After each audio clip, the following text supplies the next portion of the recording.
Did you know that every day, thousands of artists will be on the brink of starvation, desperately trying to sell their limp masterpieces in a valiant attempt to be compensated for making something they felt compelled to anyway? All too often, we forget that our very society is dependent on these social parasites for its own cultural capital. Without their obnoxious need to question the very system they are dependent on to survive, a civilization runs the risk of becoming stagnant, flat and dull. Did you know that every day, like Singapore, thousands of artists, sure, the city's on the brink of starvation, lacks a certain desperately trying to sell their limp masterpieces in a valiant attempt to be compensated for making something they felt compelled to anyway. Promising careers, he chose instead to devote his time. We forget that our very society is dependent on art and comedy and other low-yield ventures. Without their obnoxious need to question the very system they are basic necessities such as liquor, a civilization runs the risk of becoming a constant battle, flat and dull. Did you know that every day, without these precious items, his joke becomes serious, still and academic, for just $5 a month, you too can sponsor an artist like Jacob, or most likely Jacob, and ensure that his economic humiliation in the midst of creating his most subversive art is as painless as possible. You'll receive all kinds of impersonal cut-and-paste emails about his progress, information ranging from his overall mental health to whether or not a girl has kissed him on the mouth. With your monthly contribution of $5 or more, Jacob will be able to afford new underwear, socks that match, and a pair of pants that didn't previously belong to his mother. Your generous donation will allow the book to be completed by March, which is what you all want anyways. Please, call now. Sponsor Jacob. It's pathetic, really.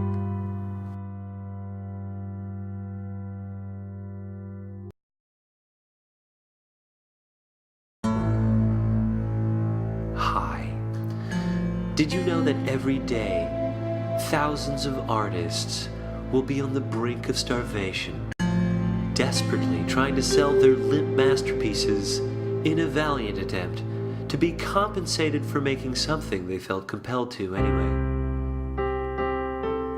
All too often, we forget that our very society is dependent on these social parasites for its own cultural capital. Without their obnoxious need to question the very system they are dependent on to survive, a civilization runs the risk of becoming stagnant, flat and dull, much like Singapore. Sure, the city's fine, but it lacks a certain je ne parle pas. This is Jacob. While his peers were busy getting laid and developing promising careers, he chose instead to devote his time, resource, and energy on art and comedy and other low-yield ventures. Now broke and barely able to afford even the most basic necessities such as liquor and other intoxicants, Jacob faces a constant battle with burnout. Without these precious items, his joke becomes serious, stilted, and academic. For just $5 a month, you too can sponsor an artist like Jacob, or most likely Jacob, and ensure that his economic humiliation in the midst of creating his most subversive art is as painless as possible. You'll receive all kinds of impersonal cut-and-paste emails about his progress, information ranging from his overall mental health to whether or not a girl has kissed him on the mouth. With your monthly contribution of $5 or more, Jacob will be able to afford new underwear, socks that match, and a pair of pants that didn't previously belong to his mother. Your generous donation will allow the book to be completed by March, which is what you all want anyways. Please, call now. Sponsor Jacob. It's pathetic, really.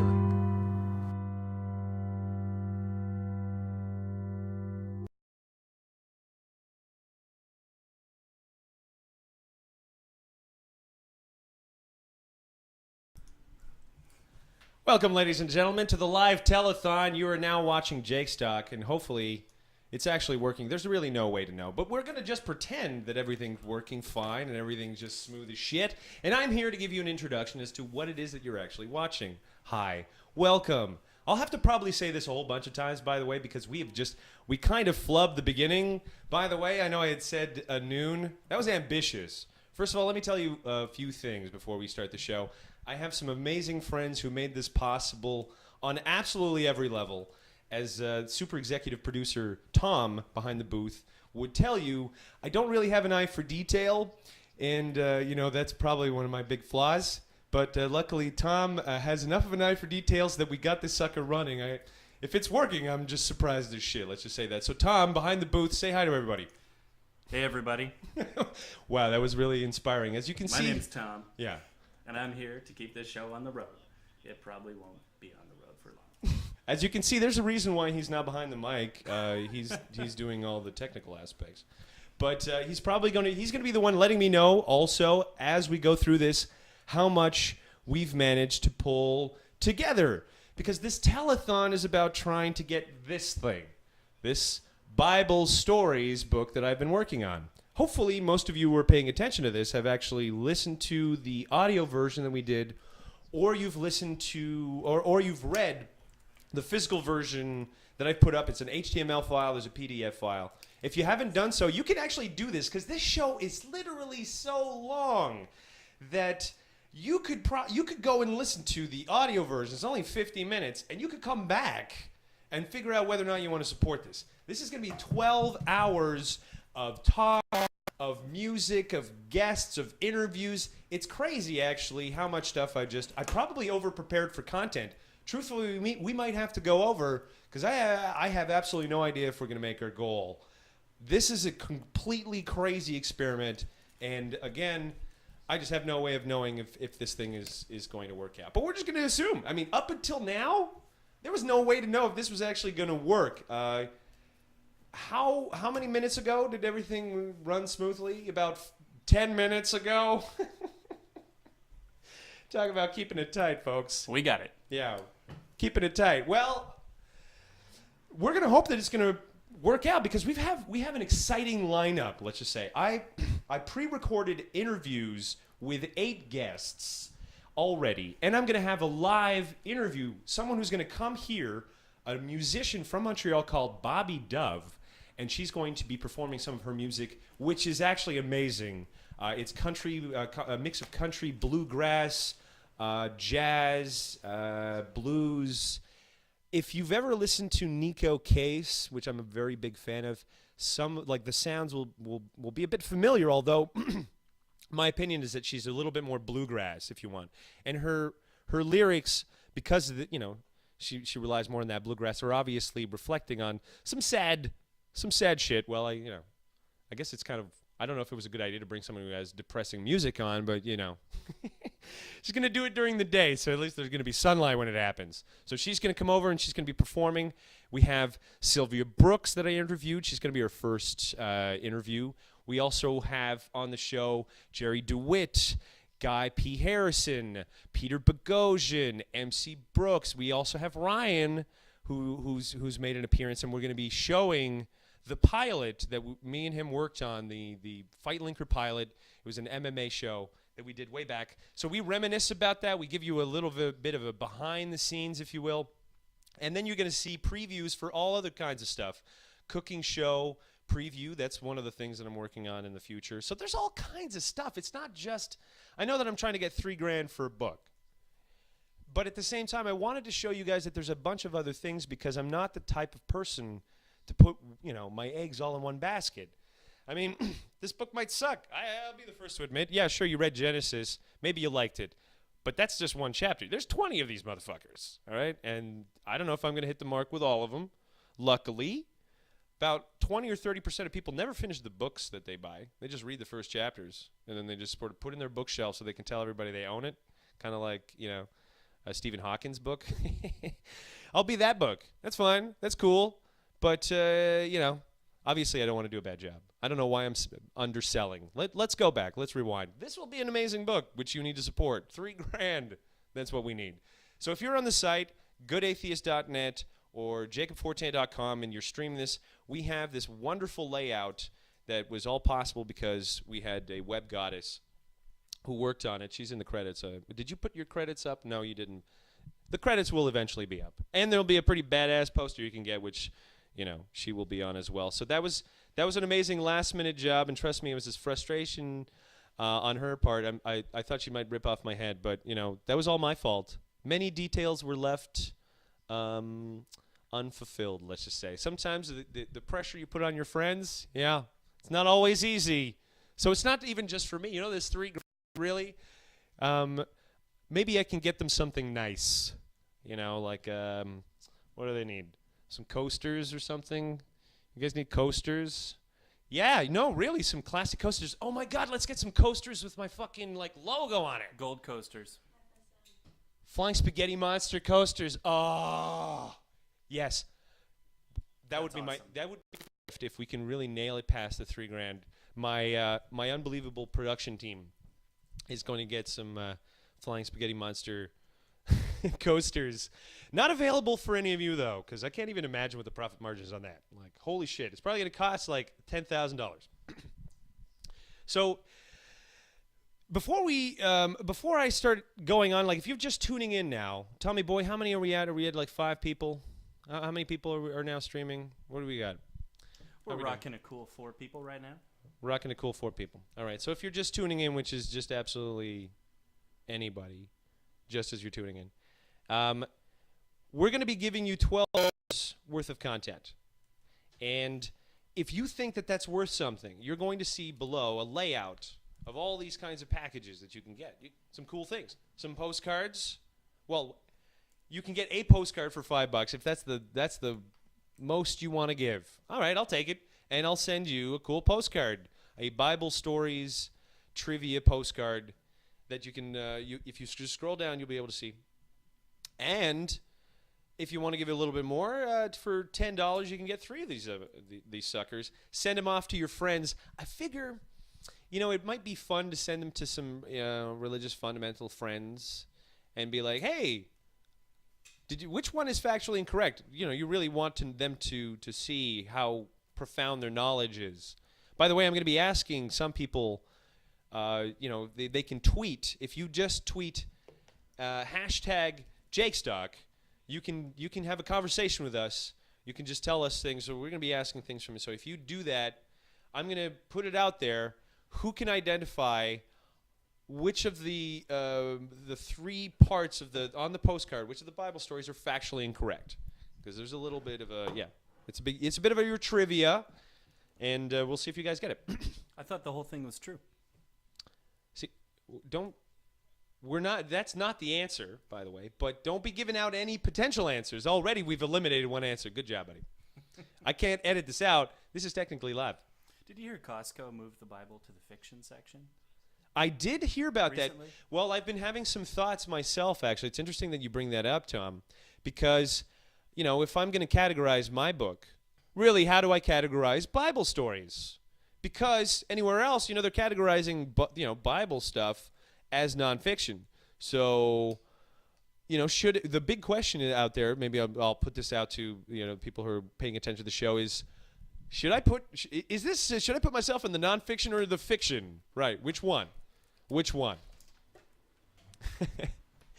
Well, during this, this is exciting, folks. We actually have our musical guest that's just arrived. Although I don't want to just launch right into it. We're gonna go to our public service announcement. When we come back, we're gonna be set up, and we're gonna be able to play some live music for you guys, and after hopefully have an interview. I don't know if my producer already squared that off. It's like one of those, hey, let's surprise someone with something. Put them on the spot. Well, no, we're doing that right now. So let's go to our public service announcement, and then we'll be right back. Hi. Did you know that every day, thousands of artists will be on the brink of starvation, desperately trying to sell their limp masterpieces in a valiant attempt to be compensated for making something they felt compelled to anyway? All too often, we forget that our very society is dependent on these social parasites for its own cultural capital. Without their obnoxious need to question the very system they are dependent on to survive, a civilization runs the risk of becoming stagnant, flat and dull, much like Singapore. I mean, sure, the city's fine, but it lacks a certain je ne parle pas. This is Jacob. While his peers were busy getting laid and developing promising careers, he chose instead to devote his time, resource, and energy on art and comedy and other low-yield ventures. Now broke and barely able to afford even the most basic necessities such as liquor and other intoxicants, Jacob faces a constant battle with burnout. Without these precious items, his joke becomes serious, stilted, and academic. For just $5 a month, you too can sponsor an artist like Jacob, or most likely Jacob, and ensure that his economic humiliation in the midst of creating his most subversive art is as painless as possible. You'll receive all kinds of impersonal cut-and-paste emails about his progress, information ranging from his overall mental health to whether or not a girl has kissed him on the mouth. With your monthly contribution of $5 or more, Jacob will be able to afford new underwear, socks that match, and a pair of pants that didn't previously belong to his mother. Your generous donation will allow the book to be completed by March, which is what you all want anyways. Please, call now. Sponsor Jacob. It's pathetic, really.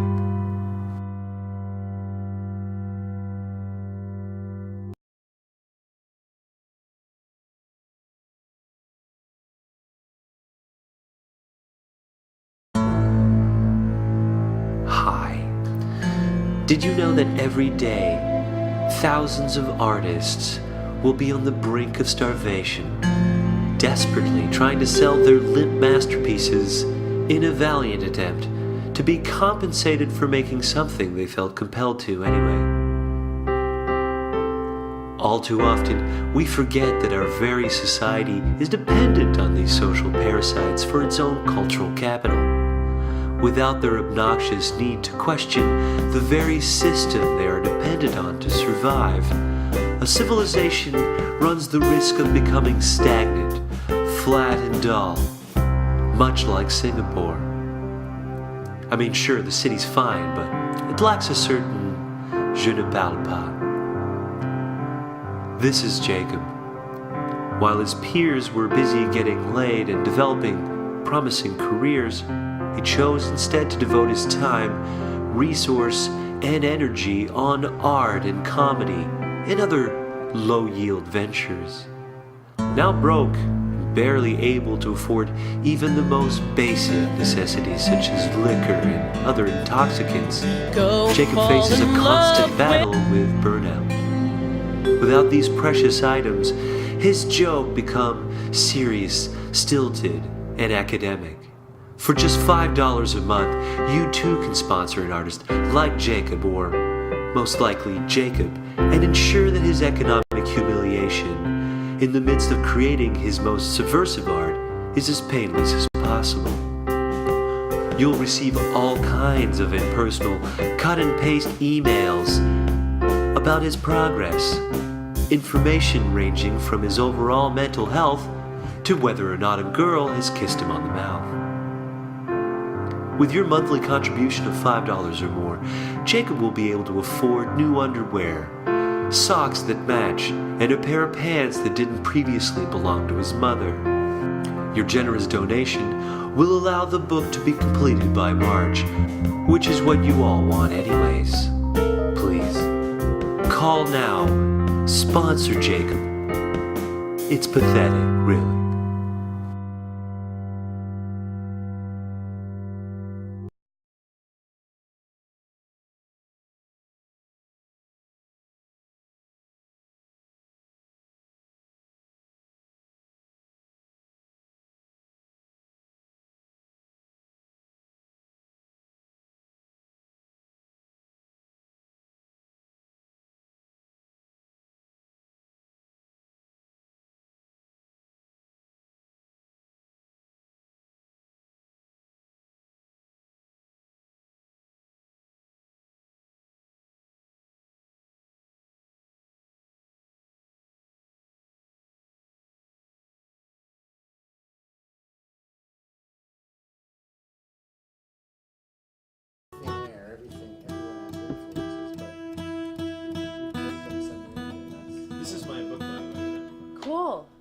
So Right as on. you can see, I'm I all haven't finished checked up, out. sure. I checked out the website really quickly, but I've been super busy the last few days, so I didn't.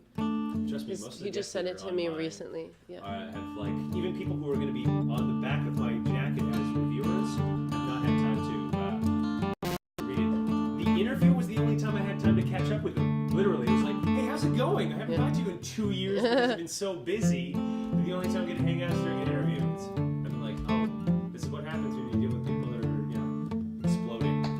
They don't have really have free time to just chill out, do something like, oh, I was reading a book. I Yeah. had time to read. That's great. Yeah. I haven't read a book in a while. All right, T-Bad, what are we? What do you want to? Are you going? We're just gonna launch right into it. I like the Do you artwork. think I should? It's not both directions, right? Do I have to look a little bit silly and be like? You can do that. Oh. I don't mind being a bit silly. Okay. Is it too close? Looking awkward is good for TV. It's interesting. Well, who knows how good it is for the internet. Now we're back, and hopefully we're still going strong. There's no way to really know, but post-production is a wonderful thing. So my guest today is a musician from Montreal. I've just got in touch with her recently. We don't know anything about each other, so we're here to discover things about one another. I mean, I just showed her my artwork, and she's here to showcase some of her music. So my guest today, Bobby Dove, thank you so much for joining me. Thank you. Nice to be here. I want to say, first of all, that the one thing that struck me, I think Jason mentioned this to me, or my producer, is he said that your lyrics were something that just stood out and were, I don't know how he described it, but myself, when I was paying attention to it, it immediately, it struck that chord. It's just exactly that. There's a bit of sadness and introspectiveness that I think harkens back to really old school music that we're not used to these days. So I very much enjoyed that. Thanks. Where does that come from? Where do your lyrics? How did you sort of first start in this music? Why are they so powerful? Sorry to sound so sympathetic. Well, I don't know. I think that I just have always been a writer and an emotional person, so I've been working up to having some songs on an album for a long time, basically. I've been writing songs since I was a kid, and I think it all comes from the same place, from just experience and emotion, intuition. I guess I had I would say a hard enough life to have some, suffering inside of me, and then an easy enough life to be able to sit down and make art about it. Yeah, it's that weird place where you have to suffer a little to create great art, but you can't be starving at the same time. You just have to find the right balance. So there are periods of, I think that whenever we experience some tragedy or some loss, it gives us that opportunity to actually make that great art. Like if we didn't have those experiences, what would we'd be just regular people that are just like, well, let me sing to you about how my job sucks, and I don't like the guy across the cubicle from me because he plays music I don't really like. There's songs like that. Are there really? No, come on, really? My cubicle mate sucks? Have you been listening to these? No, not recently. Tell me, was there a moment where you went from, I'm just someone who writes music, to now I'm a musician? Was there a moment where you just kind of felt that change, like you just, this is serious, this is for real? Yeah, probably just when I started playing with more and more people and realized that at different stages that becoming more something.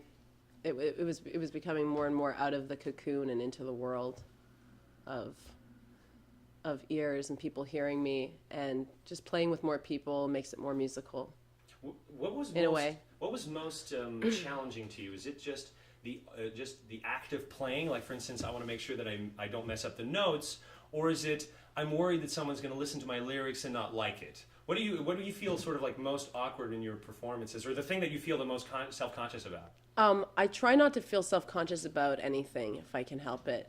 I think when I was maybe 14 doing my first talent show, or 13 or whatever, I was probably worried about the whole package. And at this point, I don't feel like I have time to worry about that.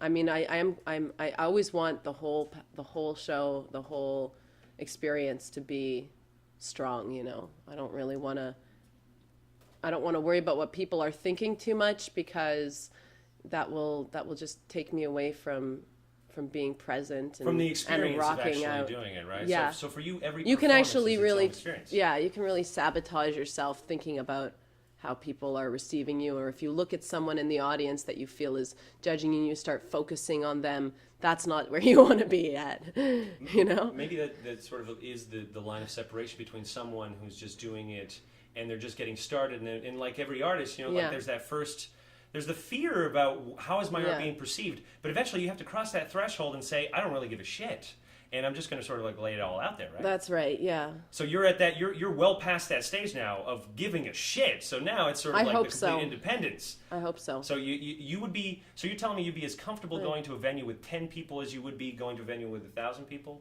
I actually do feel that way at this point. In fact, I could possibly be more nervous to be in front of 10 people, because, you know, it feels like you're playing for your extended family or something.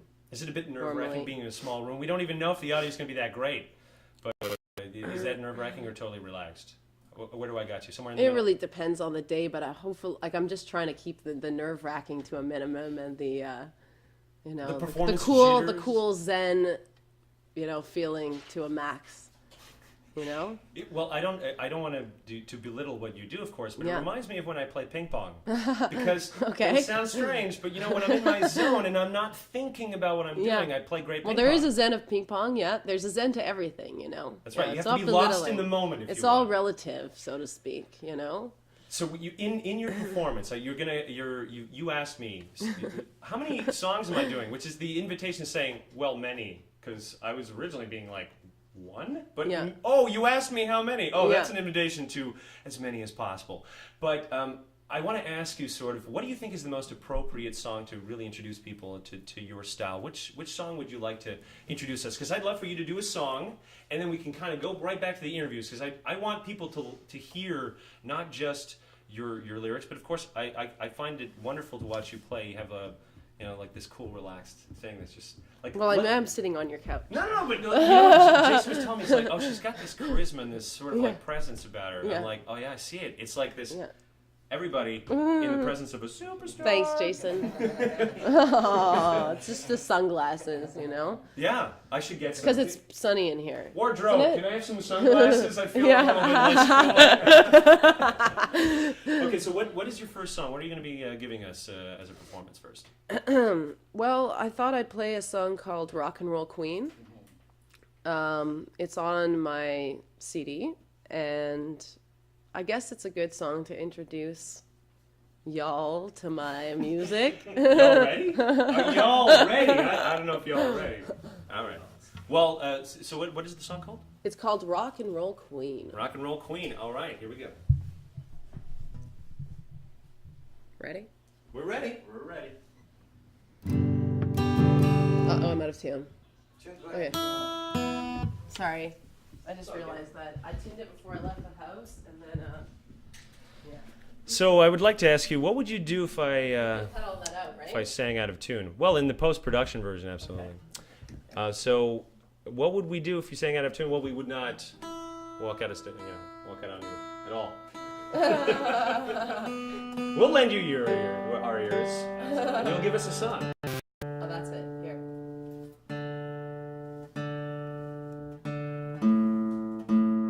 You know, one string can make it or break it. And you know, I got to tell you, by the way, there's this attitude, this idea that, Yeah. are you going to edit this out? Do you know, most people, they have laughed the most on my shows when Yeah. I sneezed and I Right. forgot to edit it out. They're like, Right. that was the funniest thing. And you're like, are you for real? Like, I mean, it's embarrassing. But you got to realize these are the little human moments that I don't want to edit, is what I'm saying. No editing. So are we ready? Are you in tune? Yeah, I'm in tune. Excellent. I'm Here we good. go. The sweet fun she brings men to their knees, straight out of the flames. That's my rock and roll queen. She throws back her head when she laughs. She covers her eyes when she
was amazing. Thanks. amazing. My A string was out of tune, but Well, it's all good. I have to tell you that we're streaming on YouTube, so we don't even know if the full richness of it will be captured. I feel That's bad. true. That's true. It's coming through okay? I can't believe it. I mean, it sounded. I mean, for me, in my perspective, it sounded amazing. Anybody else? Yeah, everybody's real happy for it. So you heard the mistakes. I thought you said it's you true. weren't doing this. Yes, you were well, out of your maybe, sin. What happened? maybe I'm lying to myself. You are lying to me. That's cool. No, though. to myself, I said. Well, I mean, that's where you started. You Yeah, started lying it to all me when you had to starts, lie to yeah. yourself. Okay, so let's go back now. We learned a few things. So we learned that you do sort of seek perfection. The one thing that I'm sort of happy, and I've got a lot of artists that have been on my show, a couple of other pre-interviews that people are on, and one of the themes that I saw throughout was people's relentless need for perfection is causing a lot of clogging.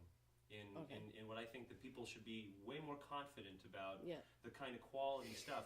Do you think that how were you able to go from that whole, I'm producing this music and this is great too, no, for reals, this is for reals. You see, how would you tell somebody out there that have the relatively, just the skills, but just haven't been able to make that cross over, to feel that they are artists, that they are musicians rather than just people playing music? Well, I guess it's just a certain level of enjoyment once you realize you enjoy it so much to write and perform and play with people and to learn about music. Then you know that you're a good candidate for putting yourself out there and doing it for possibly the rest of your life. So if I guess if you have some of those qualities, you should go for it. And rest of your life, and that's just now, And that's just now thinking. You don't know how long that's going to be, but And you don't know how you might improve. You don't know how the things are going to change. I mean, as your art evolves, this is your first CD, you said, right? And yes, I got to say, I was trying to pay as much attention as I could to the lyrics this time Oh, again. yeah. But there was a problem. There was so much sonic depth to what you were playing that I was just enjoying too much of the music. Oh, that's good. So I kind of have to go back. I hope everybody's going to go back and listen to the lyrics because there's a lot of painful things being. Painful things. Painful things. Deep and meaningful. Deep and meaningful, but the richness of the music made it sound at the same time. It's like there's a catharsis to what you're talking about. Sure, the pain's there, but there has to be a catharsis. to be able to talk about it. Yeah. And to be able to make people associate with what you're writing, which is ultimately what you're trying to do. And right? to not leave people in the mud and to you don't really want to just I mean no, actually this is all debatable, of course, but I think that having a catharsis in every song it would be great because otherwise really what's the point? And even if it's not an obvious one, Well, you use the term yourself writer, and for before you said it. I did. You did. What Oh. are you? What you don't like the term? Or are you feeling a little embarrassed that you use the term? Because I don't disagree with it at all. In fact, I think that you should be using it more because, in a sense, what I think people have forgotten is when you're able to craft words in a way that touch people, right? That people are able to identify with. You are a writer. I mean, you could be writing songs. You could be writing, a book. You could be writing poetry in a different form. Right on.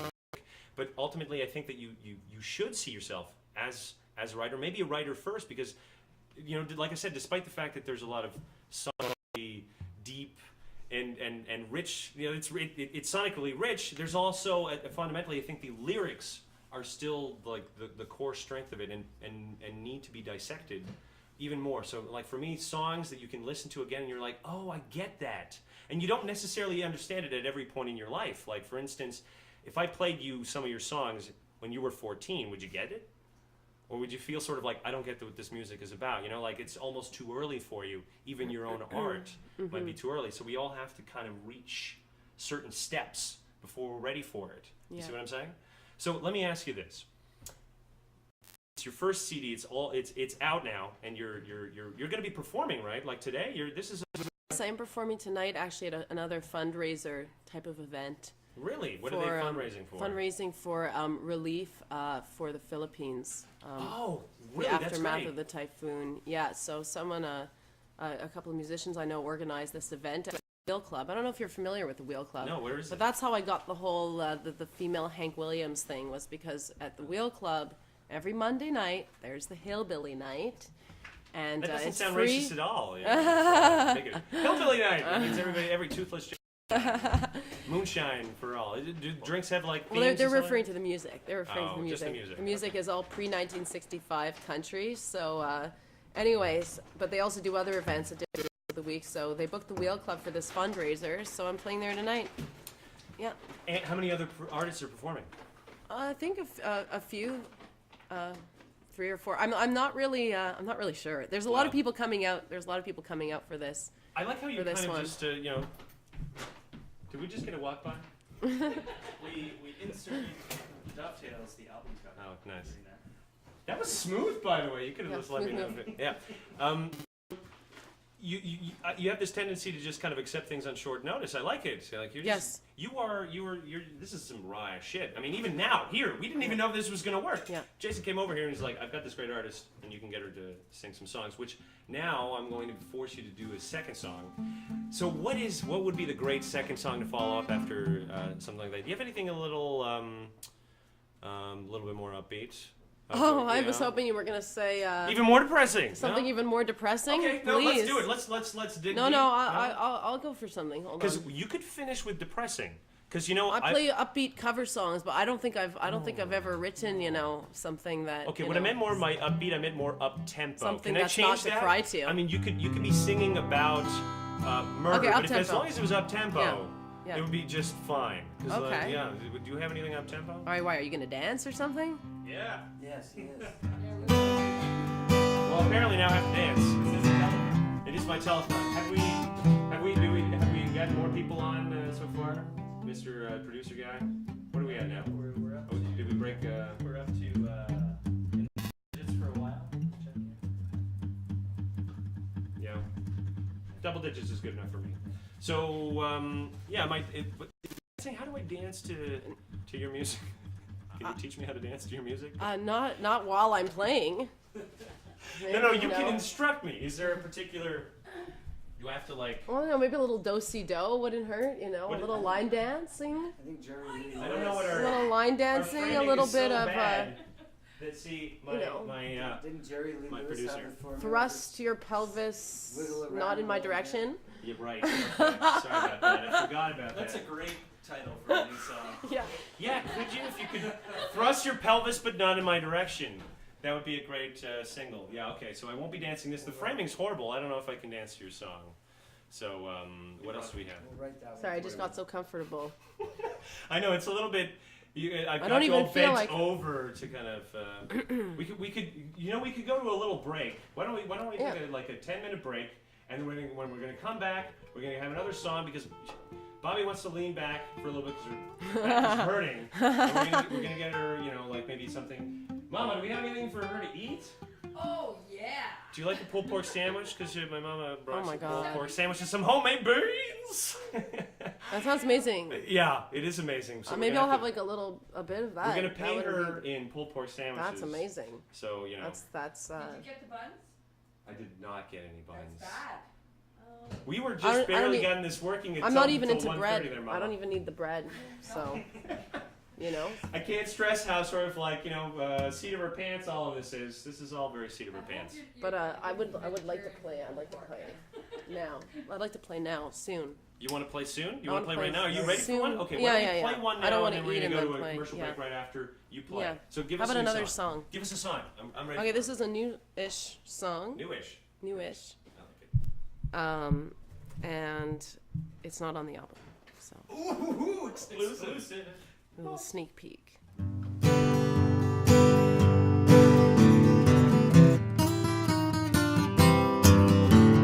Feel like I've been sent home from the war. There's scabs and scars where my dirty clothes are torn. Fought so long trying to set you free, but dear, it's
Thank you.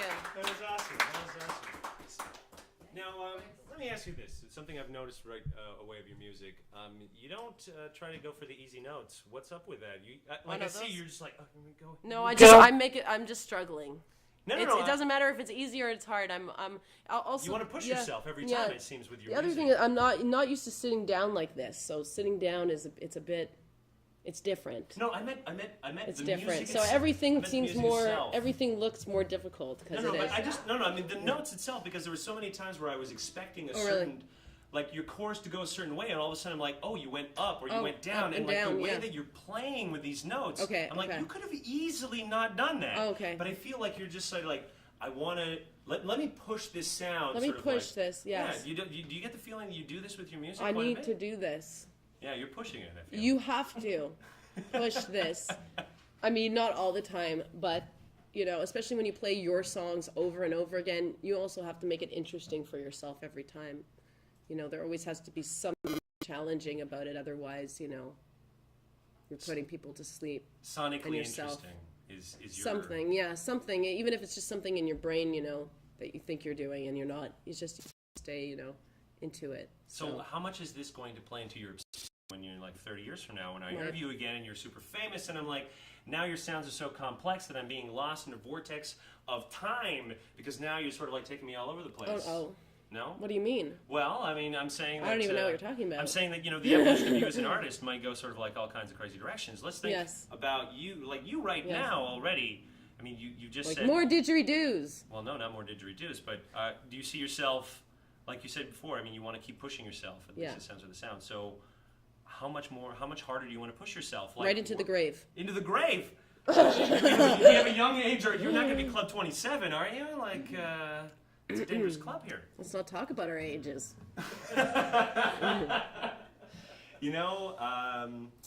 I'll talk comfortably about mine, but I will never force anybody else to talk about theirs. But I don't want Anyway, you to put I yourself don't want to ruin the beautiful illusion that I'm a 14-year-old boy. So Right, did you guys not know this is not Justin Bieber, this is Bobby Dove. Yeah, and exactly. She's come on and to perform some music. Well, obviously, first of all, we would notice sonically something's happening other than him just, wiggling in front of the camera. So let's just say that at least something is happening. His with lyrics are Justin boring. Bieber, Yeah, we're talking about Justin Bieber now. His lyrics Oh my are gosh, boring. I shouldn't have said here. anything. You probably He should. does play a Gibson Dove. He does. He plays the Gibson Dove, so that's what totally canceled the idea of getting one in my mind. People would think I was Justin Bieber if I got the Gibson Dove. Yeah. Well, Even though it makes more sense for me to have it being Bobby Dove.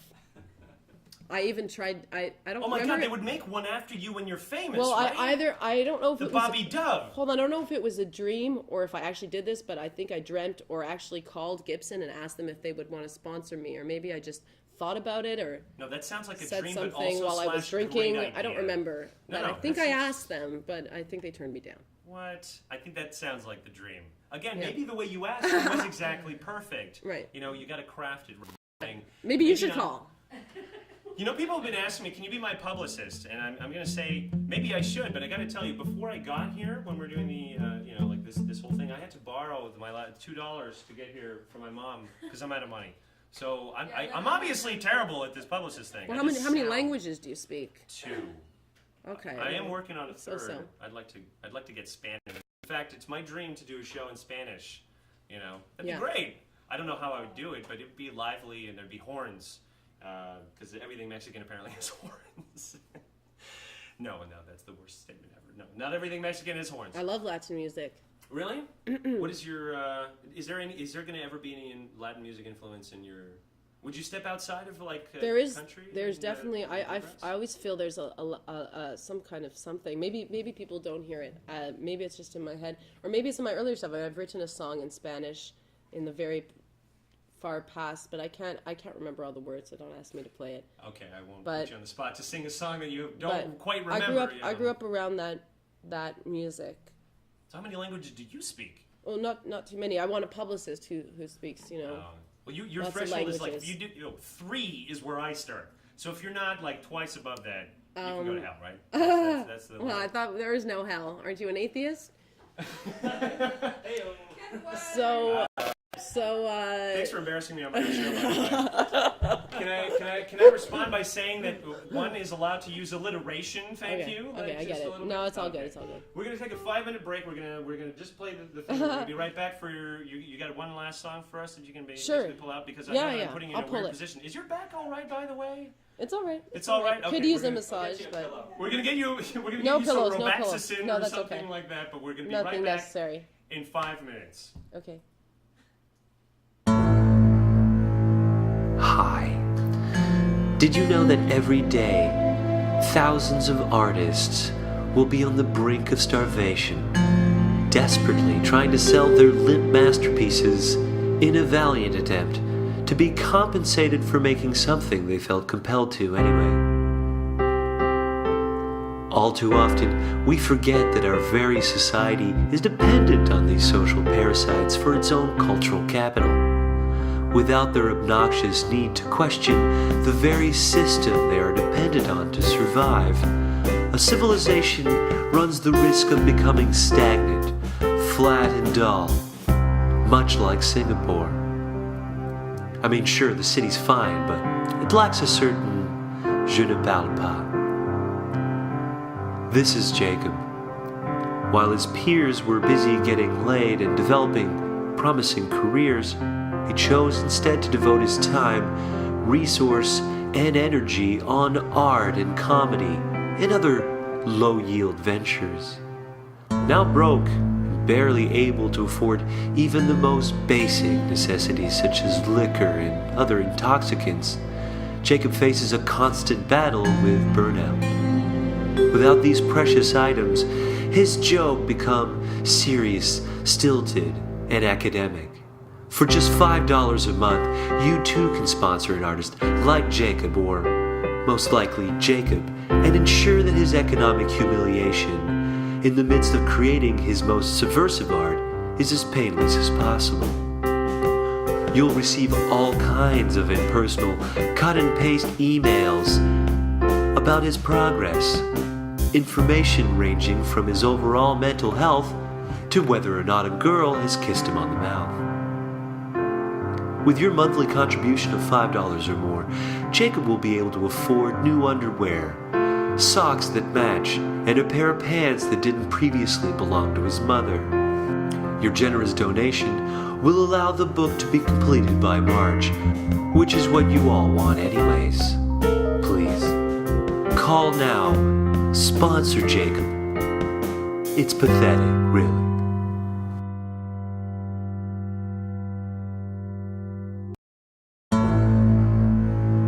Hi. Did you know that every day thousands of artists will be on the brink of starvation, desperately trying to sell their limp masterpieces in a valiant attempt to be compensated for making something they felt compelled to anyway? All too often, we forget that our very society is dependent on these social parasites for its own cultural capital. Without their obnoxious need to question the very system they are dependent on to survive, a civilization runs the risk of becoming stagnant, flat and dull, much like Singapore.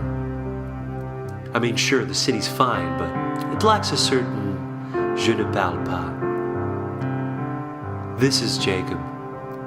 While his peers were busy getting laid and developing promising careers, he chose instead to devote his time, resource, and energy on art and comedy and other low-yield ventures. Now broke, barely able to afford even the most basic necessities such as liquor and other intoxicants, Jacob faces a constant battle with burnout. Without these precious items, his joke become serious, stilted, and academic. For just $5 a month, you too can sponsor an artist like Jacob, or most likely Jacob, and ensure that his economic humiliation in the midst of creating his most subversive art is as painless as possible. You'll receive all kinds of impersonal cut-and-paste emails about his progress, information ranging from his overall mental health to whether or not a girl has kissed him on the mouth. With your monthly contribution of $5 or more, Jacob will be able to afford new underwear, socks that match, and a pair of pants that didn't previously belong to his mother. Your generous donation will allow the book to be completed by March, which is what you all want anyways. Please, call now. Sponsor Jacob. It's pathetic, really.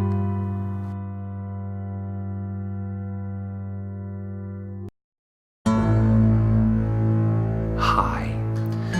Did you know that every day, thousands of artists will be on the brink of starvation, desperately trying to sell their limp masterpieces in a valiant attempt to be compensated for making something they felt compelled to anyway? All too often, we forget that our very society is dependent on these social parasites for its own cultural capital. Without their obnoxious need to question the very system they are dependent on to survive, a civilization runs the risk of becoming stagnant, flat and dull, much like Singapore. I mean, sure, the city's fine, but it lacks a certain je ne parle pas. This is Jacob.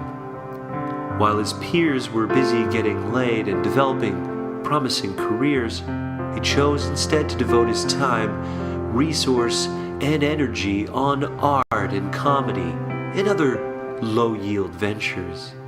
Now broke, barely able to afford even the most basic necessities such as liquor and other intoxicants, Jacob faces a constant battle with burnout. Without these precious items, his joke become serious, stilted, and academic. For just $5 a month, you too can sponsor an artist like Jacob, or most likely Jacob, and ensure that his economic humiliation in the midst of creating his most subversive art is as painless as possible. You'll receive all kinds of impersonal cut-and-paste emails about his progress, information ranging from his overall mental health to whether or not a girl has kissed him on the mouth. With your monthly contribution of $5 or more, Jacob will be able to afford new underwear, socks that match, and a pair of pants that didn't previously belong to his mother. Your generous donation will allow the book to be completed by March, which is what you all want anyways. Please, call now. Sponsor Jacob. It's pathetic, really.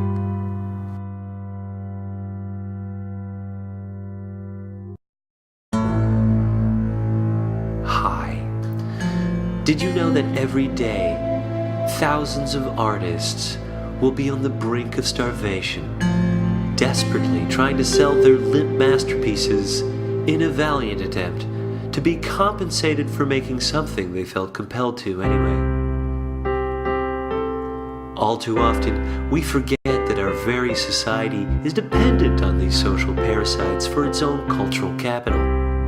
Without their obnoxious need to question the very system they are dependent on to survive, a civilization runs the risk of becoming stagnant, flat and dull, much like Singapore. I mean, sure, the city's fine, but it lacks a certain je ne parle pas. This is Jacob. While his peers were busy getting laid and developing promising careers, he chose instead to devote his time, resource, and energy on art and comedy and other low-yield ventures. Now broke, barely able to afford even the most basic necessities such as liquor and other intoxicants, Jacob faces a constant battle with burnout. Without these precious items, his joke become serious, stilted, and academic. For just $5 a month, you too can sponsor an artist like Jacob, or most likely Jacob, and ensure that his economic humiliation in the midst of creating his most subversive art is as painless as possible. You'll receive all kinds of impersonal cut-and-paste emails about his progress, information ranging from his overall mental health to whether or not a girl has So this kissed him was on a the few years mouth. ago in art school. With your monthly I was bored. I was contribution of very $5 or more, Jacob will be able to afford new underwear, socks that match, and a pair of pants that didn't previously belong to his mother. Your generous donation will allow the book to be completed by March, which is No what one's you ever all asked want me that. I have anyways. done that. Please. Well, because at first when I Call first came now. on the name- well, first Sponsor it was Jacob. Dove, and it's not my It's pathetic, name really. of birth, and Are someone you for real? named me Bobby Dove. So when I got my name, I of course wanted to know who I was sharing my name with. And there's Hi. race horses, dogs. Did you know that Indian every dolphins, day, Australia. There's a DJ thousands of Bobby Dove as well. artists There's no will be other, on the brink of no starvation, other, Bobby Dove. desperately trying to sell their limp masterpieces in a valiant attempt to be compensated? Maybe a Bobby Dovey. There was a Bobby Dovey maybe Anyway. 6 years ago. See, all you gotta do is. Oh, there was on it. All too no, I often. did see a Bobby Dove singing bluegrass on YouTube. So What it's year- cutting what it year, a little though? bit What year? close. Do you remember what year? I don't know. He was somewhere else, maybe like Missouri. I don't know where he was. He's probably dead. I mean, you know, like But just you know, I've drank googled. himself So yes, to death or I've something. googled myself, and I wanted to know when I got my website bobbydove.com. Mm-hmm. I wanted to know, where that was on the list of if you Google Sure, my how it- name, how it- and, how it and it's at appeared, the top of the list. So all you have to do is Google me. No, right? Well, that's what I did because Yeah. apparently Jason doesn't memorize URLs very well. So he was kind of like, "Well, I'm not quite sure what her web address is," and I'm like, "That's as important as a phone number, yo! And it's not that hard to remember. I mean, it's just it's a URL." And he said, ".net or don't you make excuses, Jason? You're terrible at it. I mean, you misspelled atheist, by the way, a couple of times too. You should. I understand why I before E except." Is a stupid rhyme that doesn't make any sense, and I'm hoping people are going to stop using it because it's garbage. Never use that. That rhyme is bullshit. So yes, you did Google yourself. To be Yes. truthful, though, there are other people that are having it, but you're going to own it so hard. But here's what's great. I mean, I'm going to have you on my bed. Whenever we make a DVD out of this, when you're super famous, and I get like, "Oh, she was on my show, just hanging out on the couch, just being cool with her glasses." I can be like, Should I "Yeah, take them off? No, The last never song? take it off. Now you're even cooler now because she doesn't need glasses. This is I don't need my glasses. This is no you're not Roy Orbison, right? You don't do a lot of cocaine. No, I I don't. don't need to worry about that. It'd be a lot. I more love Roy high-strung. Orbison though. He is amazing, isn't it? His Yes. voice was like silk. Did he do coke? He Did did he? so much. What? Kind of- Are you for real? He did not. Did you just ask that question out loud? I was in the What? middle of his Go. biography, and it got so depressing that I stopped reading it. You got depressed. Why? Dark Let's Star. keep in mind what Roy you Orbison, do. Dark Star. He was a sad guy, though. He was a I sad. write country music, and I Sad read this sack. biography, and I was depressed. What? He's great. He's great. Well, you know what? I'm sad that he's gone. But you're here now, and you're Yes. going to be performing a Yes. song. So tell us a little bit about the song you're performing. What's the name of the song? Well, this song is actually called Dovetails. T-A-L-E. this is And the this name is of the your- title track of my album. So, This is the feature. This is everybody's going to be impressed here because this is the feature thing. This is like you're leaving us on a high note, right? okay, This is amazing. sure. No, we all agree. Whatever What- you what- say. What are you saying? You're looking at me like, are you sure? No, I'm telling you, it's a good song. So are you ready for this? Because we're about to play it. So your feature song, Dovetails. Here we go. All right. Thanks.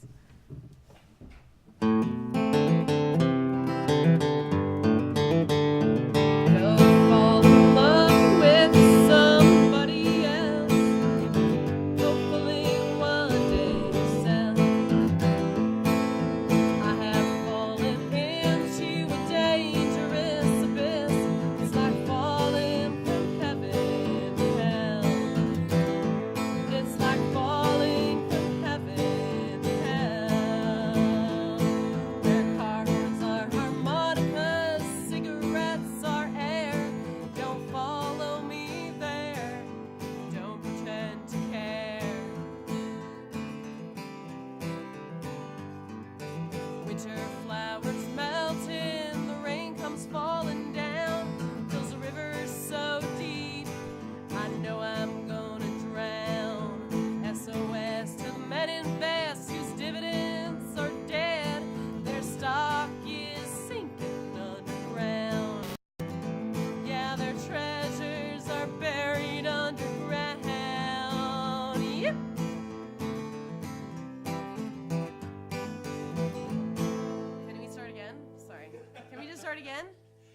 just start again? Yes, I messed up.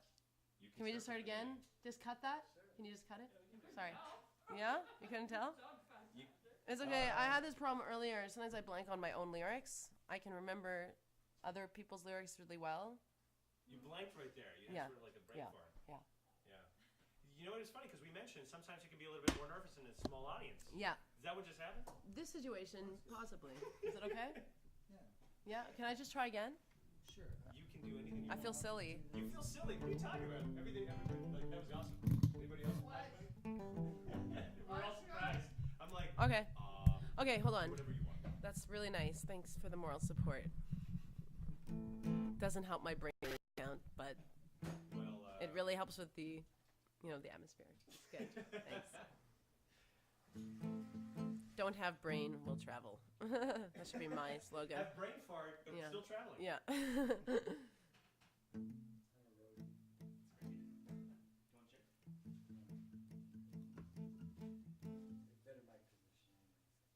Is this okay? Like right now? Yeah. Okay. Go. All right. Here it goes. Dovetails. Go fall in love with somebody else. Hopefully one day yourself.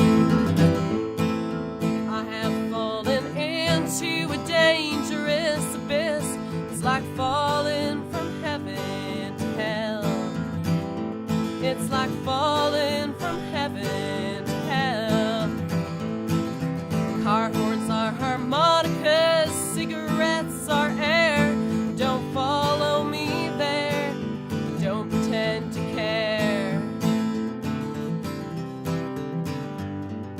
Winter flowers melting, the rain comes falling down, fills the river so deep, I know I'm gonna drown.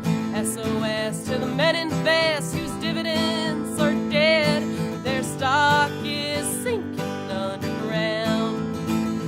Yeah, their treasures are buried underground. Yep.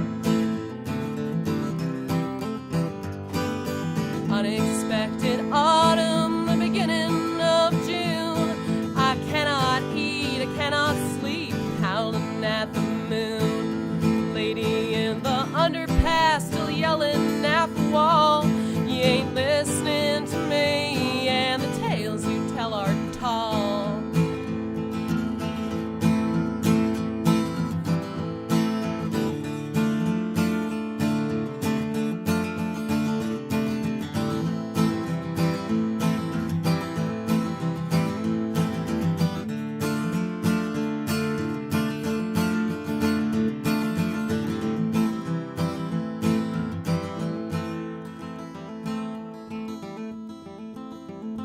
Does your conscience hang low? Does it wobble to and fro? Can you tie it in a knot? Can you tie it in a bow? Can you throw it over your shoulder like a continental soldier? Is it just growing weary while you grow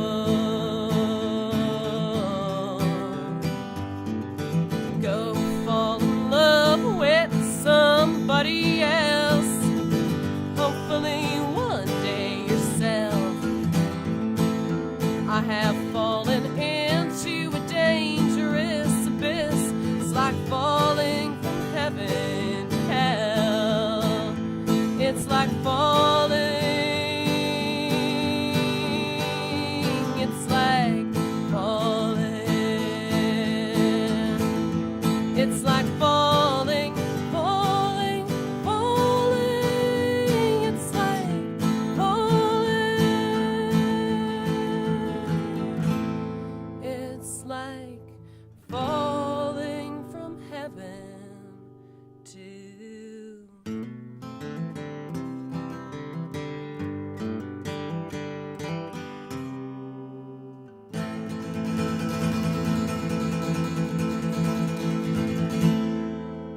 So how'd you feel about that one?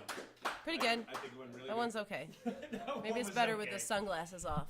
Is it? With the sunglasses were Yeah. interfering? You felt less. What's I'm looking for? Sorry about this, eh? We have the worst. more setup, by the personal. way. I know. I'm getting It's more into personal. space. Are you not used to No, some of no, this? I'm used to this stuff. These these mics. These kinds of mics. Yeah. I have to say that I don't know if there's something about just the live performance, and maybe this will sound cruel. Hopefully, it won't come cruel. It sounds better live than it does even on the. Yeah, for sure it does. There's just some. It is. There's.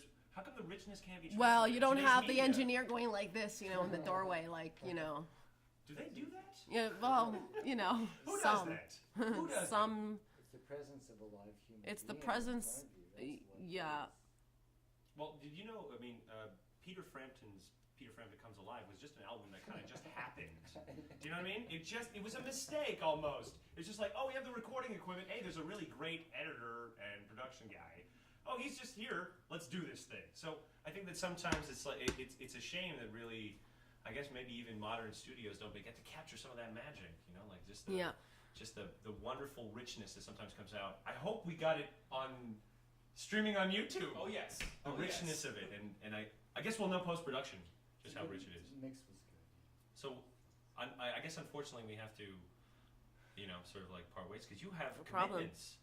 I You do. have things to do. You have the world to Yeah. save. With Ah, music. you're right. Yeah, right. You're gonna go Yeah. save people who have just been devastated by. Yeah. But they're lucky. I don't know if there's One hillbilly at a time. one hillbilly at a time. And like, Saving the world. Is it hillbilly night tonight? No, it's on Monday night. Oh, Monday night. And How I far try is to it, be there. by the way. Um, you know, it's from here. I have no idea. Jason, No like, idea. where is it? Maybe a Where in 15-minute drive. It's an NDG. I don't Maybe a know. 10-minute that's drive. not so bad. NDG, I thought you Western were on, NDG. like, in, like, the Cavendish. west part of it. Cavendish, Oh. below Sherbrooke. It's a really great night, and honestly, the people there. It's you know, seniors, and then there's like the college student gang that come, and everything in between. You know, it's intergenerational. It's the mix in NDG. They're Fun. a bit hipsterish though. Yeah, there's a lot of hipster and you know, all the rest of those terms, and you know. That we don't quite understand, but you know, I don't know if it's right. Is it right? Is it okay to say crusty punk on the internet? I don't know. Is the crusty really that derogatory? Because they are looking for that look, right? I mean, their jackets are purposeful crusty, Yeah. so I think that's not. Yeah. It's not racist to say crusty punk. I think that you would actually be doing them a favor. Yeah.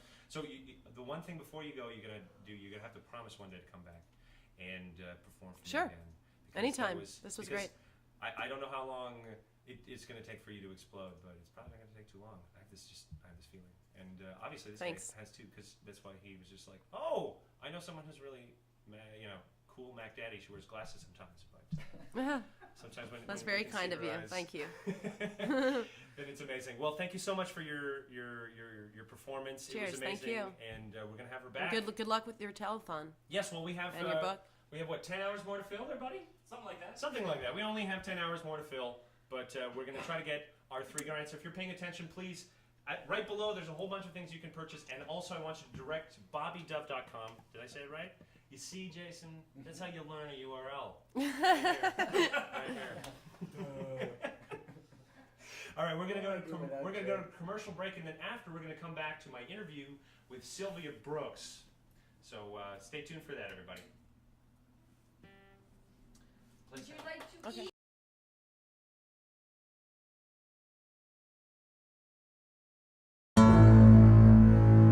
Hi. Did you know that every day thousands of artists will be on the brink of starvation, desperately trying to sell their limp masterpieces in a valiant attempt to be compensated for making something they felt compelled to anyway? All too often, we forget that our very society is dependent on these social parasites for its own cultural capital. Without their obnoxious need to question the very system they are dependent on to survive, a civilization runs the risk of becoming stagnant, flat and dull, much like Singapore. I mean, sure, the city's fine, but it lacks a certain je ne parle pas. This is Jacob. While his peers were busy getting laid and developing promising careers, he chose instead to devote his time, resource, and energy on art and comedy and other low-yield ventures.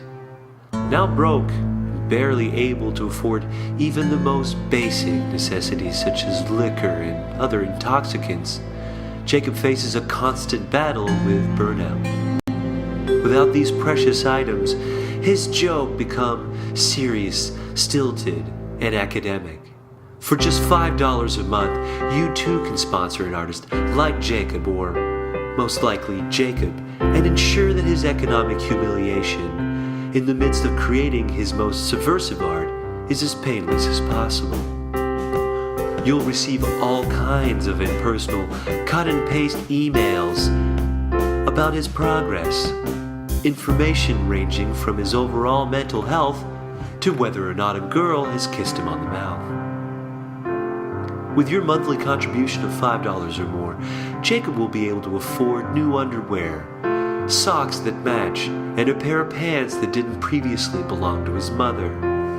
Your generous donation will allow the book to be completed by March, which is what you all want anyways. Please, call now. Sponsor Jacob. It's pathetic, really.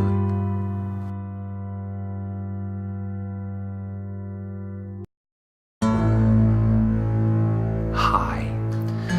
Did you know that every day, thousands of artists will be on the brink of starvation, desperately trying to sell their limp masterpieces in a valiant attempt to be compensated for making something they felt compelled to anyway? All too often, we forget that our very society is dependent on these social parasites for its own cultural capital. Without their obnoxious need to question the very system they are dependent on to survive, a civilization runs the risk of becoming stagnant, flat and dull, much like Singapore. I mean, sure, the city's fine, but it lacks a certain je ne parle pas. This is Jacob. While his peers were busy getting laid and developing promising careers, he chose instead to devote his time, resource, and energy on art and comedy and other low-yield ventures. Now broke, and barely able to afford even the most basic necessities such as liquor and other intoxicants, Jacob faces a constant battle with burnout. Without these precious items, his joke becomes serious, stilted, and academic. For just $5 a month, you too can sponsor an artist like Jacob, or most likely Jacob, and ensure that his economic humiliation in the midst of creating his most subversive art is as painless as possible. You'll receive all kinds of impersonal cut-and-paste emails about his progress, information ranging from his overall mental health to whether or not a girl has kissed him on the mouth. With your monthly contribution of $5 or more, Jacob will be able to afford new underwear, socks that match, and a pair of pants that didn't previously belong to his mother. Your generous donation will allow the book to be completed by March, which is what you all want anyways. Please, call now. Sponsor Jacob. It's pathetic, really.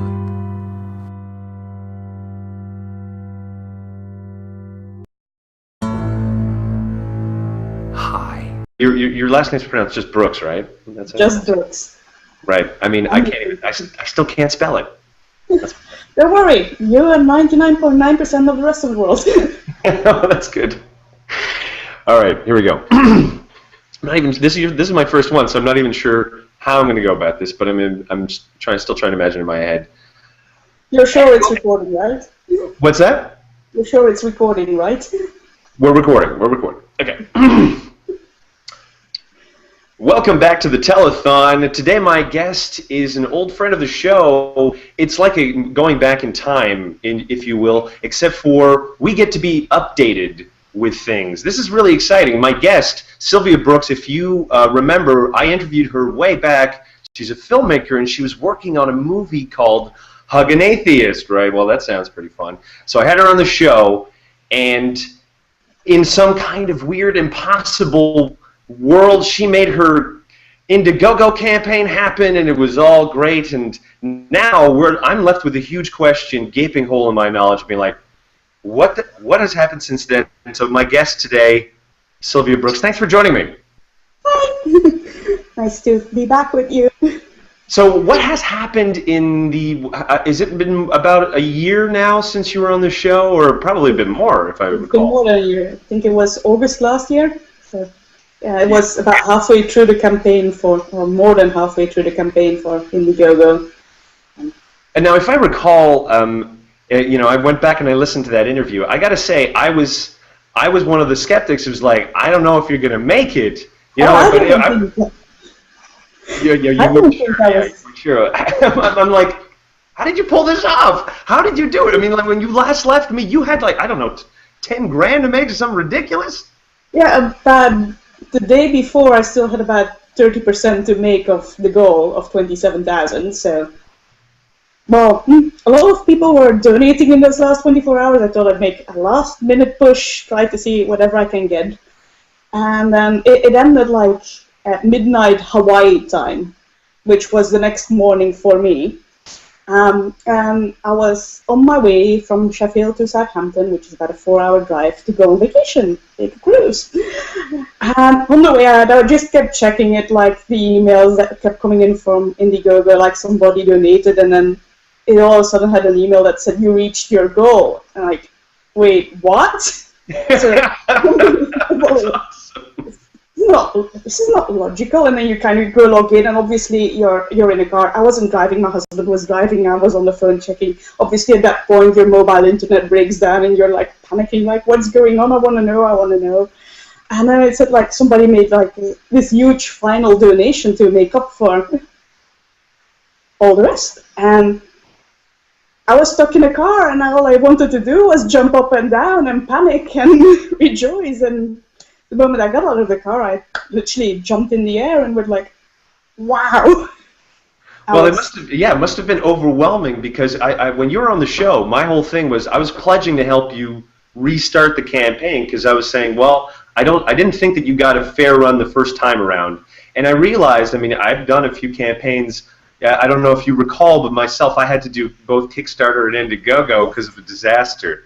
Yeah, so, I was familiar, let's just say, with this whole process.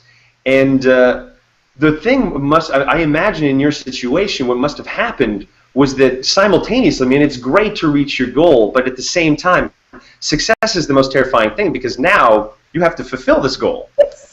And you have hundreds of people who donated, and all of a sudden they're relying on you, and you have this obligation to make something they are gonna like, and that's a scary thing to have to do. I mean, the films I've made before, it was always for like a couple of clients, so you have to please like 5 people or 20 people or something like that. All of a sudden I'm having to please more than 300 people who donated and all the other ones who've supported this, and it's a scary prospect. It's incredibly exciting, and I think there were lots of emotions going around that day, and I can only imagine. I mean, you basically, you had your kind of like, that was your moment, if you will. Well, this is not happening. You probably had resolved, saying like, well, we're close, but maybe I can restart. But all of a sudden, it's like, oh, you did it. What the hell is going on? Brrr, brain freeze. Yeah, it kind of wasn't like that, but there's always this tiny bit of hope that you keep having, like maybe there is some wealthy benefactor. I actually said that on one of my Facebook things. If you happen to know a wealthy benefactor who can donate that enough, and it's like winning the lottery nearly. Chances are bigger of this happening than ever winning the lottery, but it was amazing, and I sent this incredibly grateful email to the person who was the last donor who donated so much that brought us into, yay, this is now happening. And I luckily had a week to kind of come back down to earth while I was traveling and kind of start making all the notes of how are we going to go about this. And then it all went very quickly because we had lots of travel to plan and everything, making sure, because we wanted to have a Christmas family and everything, so it was already the end of September, so we had to arrange all the shoots that were going to happen in December and everything, so it all of a sudden went very quickly, and I mean, booking everything that needed to be booked. I realized that I would have to travel alone, which I've never done before. I'm scared of flying, and for me the idea of having to fly without my husband holding my hand and, you know, his hand being squeezed as it usually is, those were things like absolutely things that would terrify me, like cold sweats breaking out and tears and everything.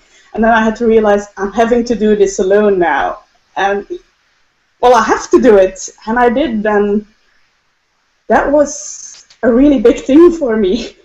Well, the interesting thing for most people who have never been in a situation where you're where you have a patronage, I guess. I mean, you could call it venture capitalism, but it's not. I mean, everybody who's part of the project is in it for a personal reason. They're not just in it because they, you know, they expect a product, but there's also something that they care a little bit more about. So I liken it more to the style that people used to engage in the Renaissance, right, where you're seeking out patrons in order to be able to make this. So the expectations from patrons is also very different because, you know, many of these people you like, you know, you don't want to disappoint these people. So it's almost like you've enriched your circle with a number of individuals that now have these expectations, and that's a huge weight on your shoulder. Yeah, it's a huge responsibility. It's not some anonymous client somewhere, and these people get in touch with you, they congratulate you, they keep asking questions, how's the project going, where are you going, all these things, and it is a huge responsibility, and I'm glad people gave me that opportunity to do that. So I took Sorry, it you very cut it out. seriously. Could you repeat that first part? Could you repeat that first part? Sorry, you cut completely out. Sorry. But it is indeed a huge responsibility that you get from these people, and it means a lot to them, and it means a lot to me too. And you get the people there emailing you about how's the project going, where are you going, can you do this, can you do that, can you interview this person, can that person be involved, and it's overwhelming, but in a good way. Does that make sense?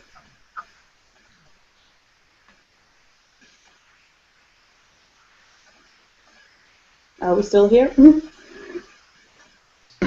Ultimately, when you're facing a project like that, I mean, this is a personal project on your end, anyways. I mean, like,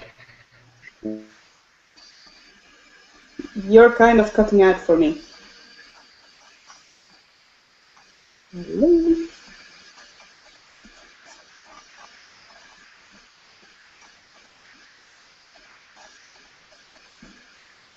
I've lost you.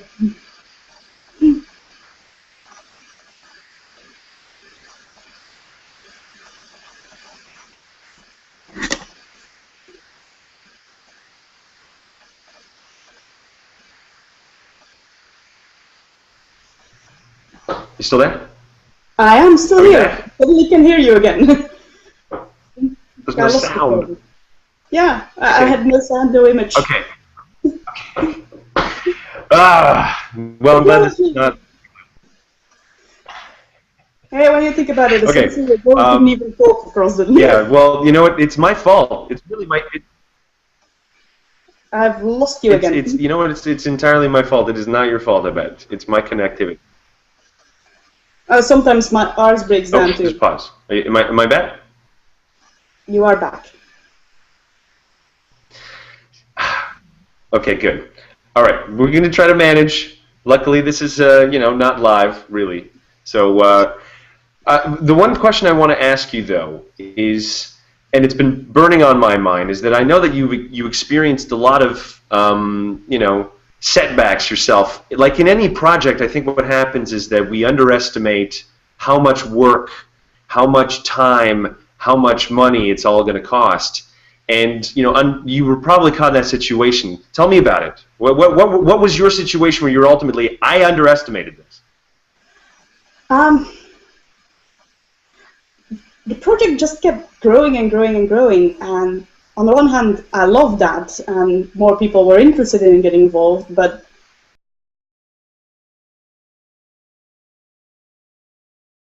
are you still there? Sorry, shall I repeat the question? The answer?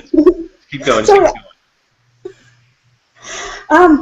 Well, the project, it kept growing, and with things that keep growing, they start to cost more money, and you kind of start pouring, because it means so much to me and so many people are relying on you, and you don't want to let people down, you pour more of your own time and funds into it, and because of that I kind of neglected my other work for a bit, so that brought in a bit less money and everything, so I'm hoping that things will, well, financially, I have been in better situations than I'm right now, but I still think it's been worth it, if that makes sense.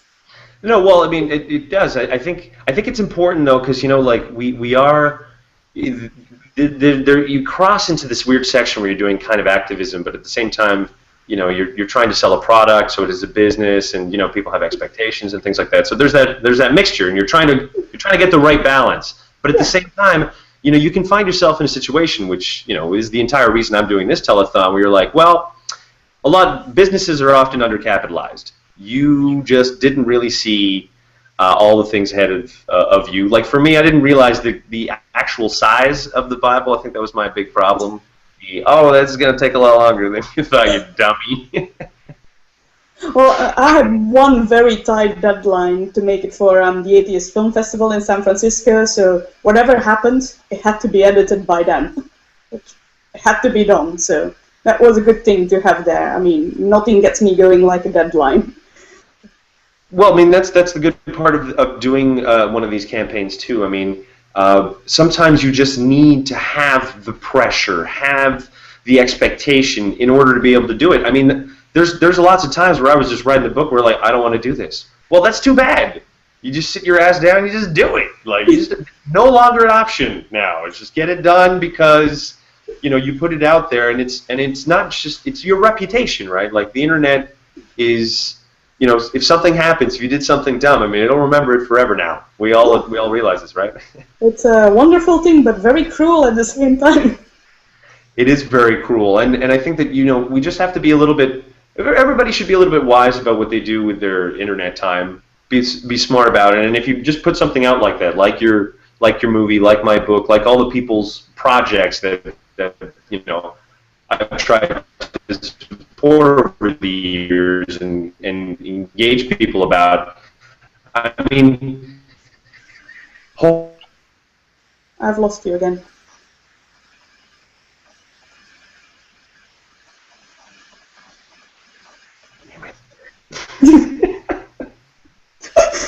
I can just about always hear them, damn it.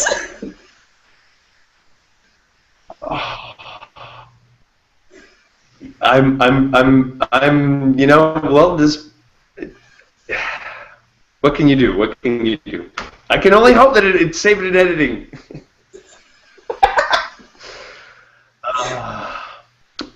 Oh boy. So there's one thing I want to discuss also about your movie, and you said before the project keeps growing. You can hear me though, right? Yes, now can I? Thumbs up. Yeah, you can hear me. So in your project, Da Vinci had this quote that I just love, and I try to keep it in mind every time I work on this project of mine, which is, art is never finished, it's merely abandoned. And you're just sort of like, when you look at every single piece of art, every filmmaker who always tries to go back and change the thing that they made before because they're like, that's not the way I wanted it. I mean, that really is at the heart of all filmmaking. It will never be done. So are you at that point where you're done, but you're not really done because you're obsessing about it? Is that where you are right now? Well, when we started the project, the original idea was that I would have a bigger role in it, as in like having voiceovers and explaining the experience of going through it. But then when I started editing, and by the time that I got to it, it was like, I don't need me in this. These people are way more interesting than anything that I could ever add to this. So looking back, if I had known this in advance, I would have filmed from different angles and done a few things differently. So you have to work with what you've got. You can't keep going back to people and say, like, we need to do, you have a do-over. Also because we have no more money to do that. So that's one thing. And as you say, yeah, art is never finished. And when I was in high school, I went to a specialist arts college for high school. And after that, I decided I'm going to study art history and I'm going to study film. And I'm never going to make anything because it's way too frustrating to make stuff. So you always have these ideas, but they never kind of really work out the way you want them to. And then eventually I did start making films, which was a total surprise to my husband. Like, you're going to do what? Remember what you said about doing this? But it has made me happy, so I don't regret my choices. But yeah, you're right. I find that interesting about you. So what you say is that the fact that because you can't bring something to complete fruition, you find that frustrating. And I'm like, well, I think I understand your filmmaking impasse. and of course, I mean, that's going to be the challenge for you as an artist, is going to know when to let go of that puppy and release it into the world and say, it's as done as it's going to be. Well, it's as done as it's going to be. The film is edited. It's been shown at the Atheist Film Festival back in September. The DVDs are at this moment literally going out. I've got this kind woman in Kentucky stuffing every DVD into an envelope and mailing them out, so bear with her. She's doing this while having a full-time job and two really great kids, so, and a wonderful husband too. So bear with her. She's just doing this in her spare time to help me out.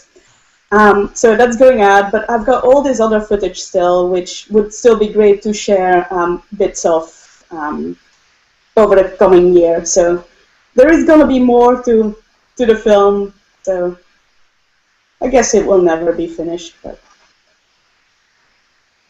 it's getting there.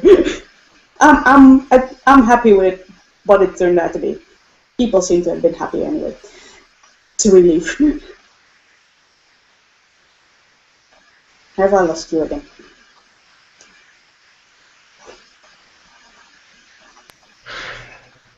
I lost you a little while ago. I could tell.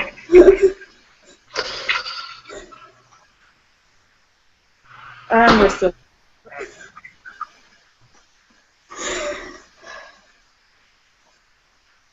It's so painful. It's so painful.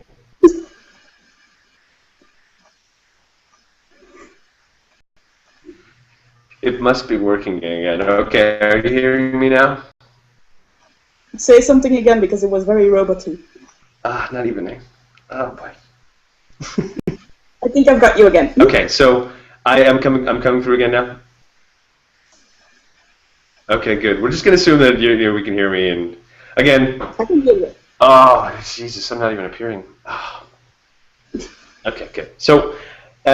The one thing, though, that I found was, I mean, obviously you've got a lot of support from people, which is amazing. But at the same time, I think that there's a bit of there's probably you've probably experienced a bit of the opposite, where there's an expectation because what you're doing is activism stuff. So, you've probably got a lot of people asking you for things that are pretty unreasonable.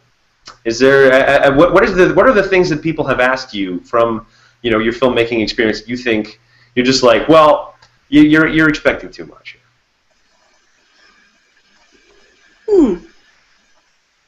Speed. I mean, has anybody asked you to just say, like, show your film for free, for instance? Has anybody done this? Yes. Well, one of the things was, while it was going, like, come on, get this done. You've promised this to us, and I'm just thinking, like, give me a break already. This is just a very limited team. This is working on it, and then once it's done, it's like, and can you put it on YouTube, please? And I'm going like, you should see my credit card bill right now with all the stuff that I've put on there to make this film happen. I won't put it on YouTube for free until at least that credit card bill is paid off. But also it's not fair to all the people who have donated and last year who helped me out and said this is worth making, and they've given $25 to get a DVD, and then once it's done, it's kind of saying to those people who supported, like, yeah, it was nice that you supported me, but screw you, everybody's getting it for free now. It's not fair in my book to the people who supported me. I think they should get it first and make it worth their investment. Well, if I can make a suggestion, as long as we have the technical capabilities for this suggestion to come through, in the long run, I've been thinking about this myself in terms of all the content that I'm doing. I think it's important for all content creators to try to actually control their own bootleg. And what I mean by that is, if there was a version of your movie out there, I would release it myself if I was the movie maker, and have a very low-def version, and maybe with a couple of cuts maybe that I just didn't like quite.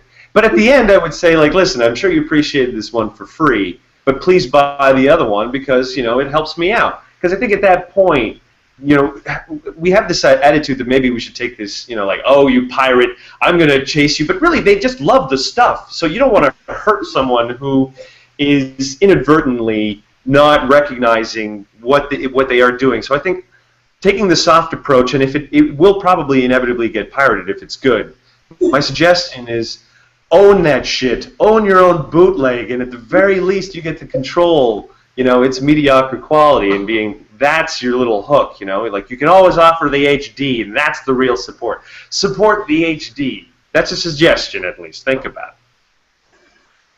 Yeah, but do I really want low-quality versions of my work out there? What if people don't think that is the quality of your work?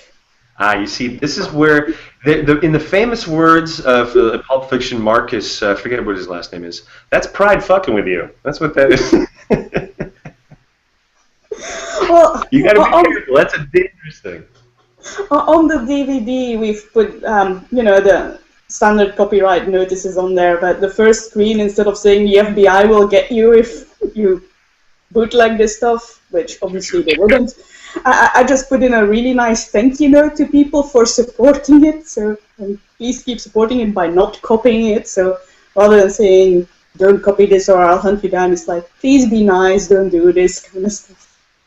I think that attitude goes a long way. I mean, it's similar to what I was saying before, right? You're trying to say, rather than using negative reinforcement, I mean, I'm sure do you still do you celebrate Krampus, by the way, when you have Christmas? Do you bring Krampus into it? What's Krampus? See, there you go. In the old days, in Germany, what they used to do is they used to have this, the origins of Christmas as we have there, really strongly influenced by Germany. They used to have the Santa, St. Nicholas, which was good. He used to bring presents to people, and, you know, you're familiar with Santa Claus. But he had a counterpart, and his name was Krampus, and he was a devil-looking creature, and if you were bad, he would grab you, and he would put you in this basket and whip you, and all kinds of horrible things. I mean, like, give you nightmares kind of shit. Oh. Yeah. Yeah. You've never heard of Krampus. Okay, so he's the... I know. It sounds familiar. Actually, on an episode of Phineas and Ferb, I don't know if you know the cartoon series, there was something about a creature like that. There's also mention of it in one of the funniest cartoons ever made called Venture Brothers. They actually, during Christmas, you've never heard of Venture Brothers? You must go out and find this. You will laugh endlessly. It is probably one of the most brilliant cartoons. And the two guys that do it are Renaissance geniuses. And this is not actually a kind of misnomer. One of them is a self-taught painter. I think he calls himself Doc Hammer. He's unbelievable. He's like a Gustave Doré kind of guy, except for he makes funny cartoons once in a while. I mean, amazing people. But yeah, they featured him. His name is Doc Hammer. It's kind of like his call sign. Look for the Venture Brothers. I've posted on my site before, on my fan page, just because I'm such a huge fanboy about the Venture Brothers. I mention them as often as I can, because I think that the general ignorance of Venture Brothers is the saddest thing in the world. But anyways, they featured it. And I thought it was brilliant. I'm like, back in the day, we had negative reinforcement. And you know what? That didn't work. I think being nicer works. You don't need to scare people. You just basically take the Santa approach. Be like, hey, why don't you be nice? I'm trying to do something nice. You be nice. It's called Hug an Atheist. Are you going to bootleg Hug an Atheist, really? Yeah, that's kind of what I'm hoping for. I mean, Well, you know what? I think that you're. I'll keep checking BitTorrent for Hug an Atheist too, and Well, you know what? You could make like your own version of like the dark and twisted version that is the bootleg, so anybody who watches it sort of like sees this horrific version where it's like a parody of what you've done. So that could be one way of you releasing a fake bootleg that tricks people. well, I actually like put a joke trailer together with all the things like about the baby eating and how evil we are and hedonistic, like all the jokes that people made in between the interview questions. I thought if I put that together, yeah, we could really pull off like, no, don't hug an atheist, we're evil as hell. Yeah, no, of course. But, Well, it could really be used. You've got to put this in the preview here. I need this. Is this going to be as one of the preview things? There's going to be the serious and the fake one? No, other members of the team said, no, don't put it out. It's funny, but not enough people are going to get it. You know what? No offense to your team, but they are 100% wrong. And you know how I'm going to prove this to you? You don't have to put this in the video, but this is a telethon, all right? And people are going to be chatting about this. And I want them to send you word that is brilliant. Because you know what? Anybody who takes this seriously doesn't get it to such a profound level that itself is the joke. I mean, never underestimate the power of really great satire. And that is an opportunity for satire that you should not miss, trust me. Well, it's only been put together very crudely, so like, it was like, it's a joke. Do you think I should work on this? And the answer was no. Because well, you know, here's against you. I think you should. I think they're crazy to tell you this advice. No offense to them. They're taking themselves too seriously. They don't realize that so much of what we do, what we need to do, is we need to use humor to break some of those barriers that people have, like you just joke, as soon as you're willing to joke about it, like the same way that I joke about people who are in my fan club, I'm like, this is a cult, you gotta own that shit, in my opinion. If somebody just goes around and be like, oh my god, you're a cult, you're like, you don't get it, do you? Then you're the joke when you don't get it. That's what's great about it. We'll see. So don't underestimate. If I still have it in another tweet somewhere.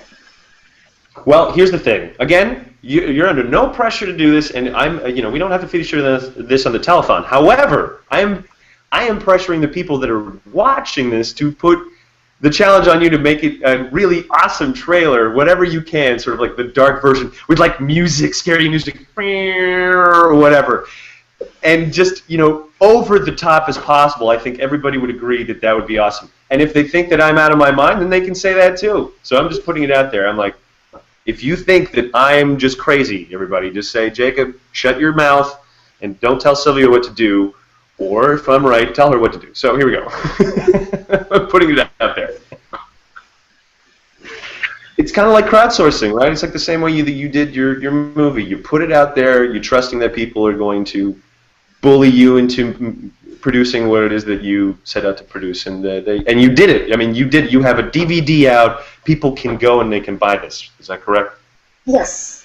At the moment, they can either go buy it directly from the website huganatheist.org, and I'm hoping within the next 2 weeks or so, it should be available on Amazon too.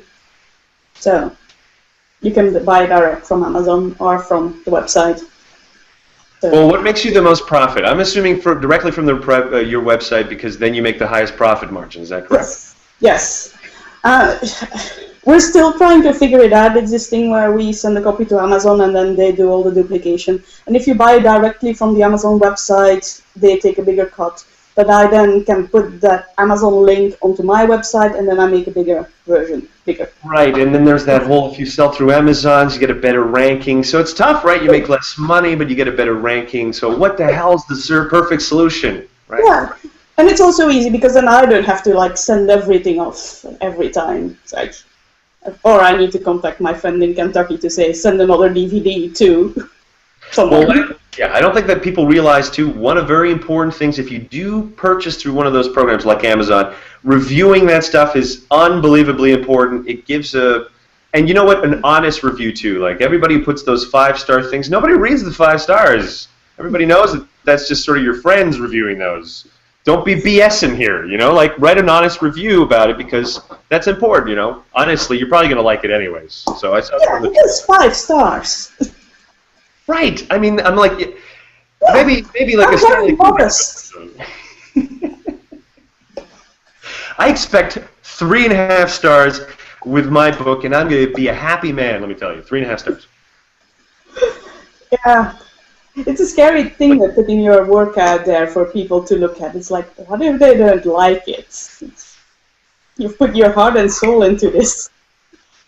Please be gentle. Well, you know what? Here's the thing. The bravery of artists is to essentially have to not only accept the fact that people are not going to like it, but even that when people dislike stuff, they may say things that you secretly felt were true, and that's what really hurts as an artist, when you're just like, fuck, he got me, or she got me when they said that, and damn, that hurts. But here's the thing. At the end of the day, we're always better artists because we take that criticism and we realize that it's part of it is true. We try to change that. So it's a painful process of molting, if you want. And you know what? The haters, all they do is they remind us of the parts, the insecurities of ourselves. So that's the really hard part is to be having to face all the things where you're like, I see every flaw. Oh, I'm my own worst critic, so if people give me constructive criticism, I'm all for it, and I'll go like, yeah, I totally agree, or, hadn't thought of that, I might do that, or I might not do that for that reason. But if it's just like, shut the fuck up, I hate atheists, it's like,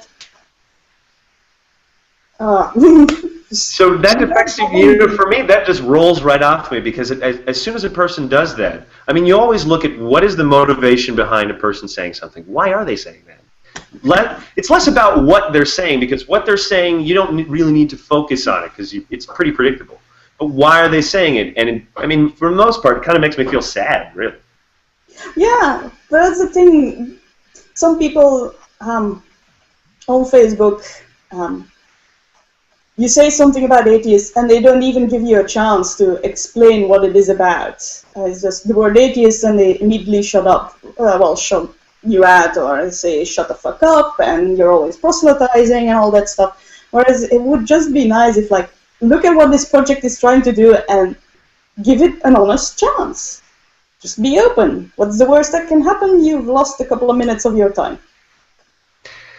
Well, I mean, it's the frustrating part of where we always have to ask ourselves, how can we break through to people? And, you know, I think that for the most part, that is a challenge that we have to sort of like take on ourselves. Okay, it is frustrating. Shit, this person's really not hearing me out. Okay. Is there a way to, what can I do then? I mean, like, we live in a world where I can show you studies that demonstrate the fact that if I give you facts about something, it's not going to change your mind, and in fact, you might become harder at whatever your beliefs are. Yeah. And I even went. There was a conference in Montreal. There was Eugenie Scott. I don't know if you know who she is. She worked for, I think was it the Center for Inquiry, or I forget which one. She fought creationists for years. Anyway, she's great. But you know, they came on to the talk, her and this other presenter, and I went and I asked them a question. I had a beard at the time, so no one would recognize me. So I had a question. I said, if facts don't matter, what do we do? Right? What do we do? And, you know, their answer was kind of like, they dodged the question. They're like, well, I think facts do matter.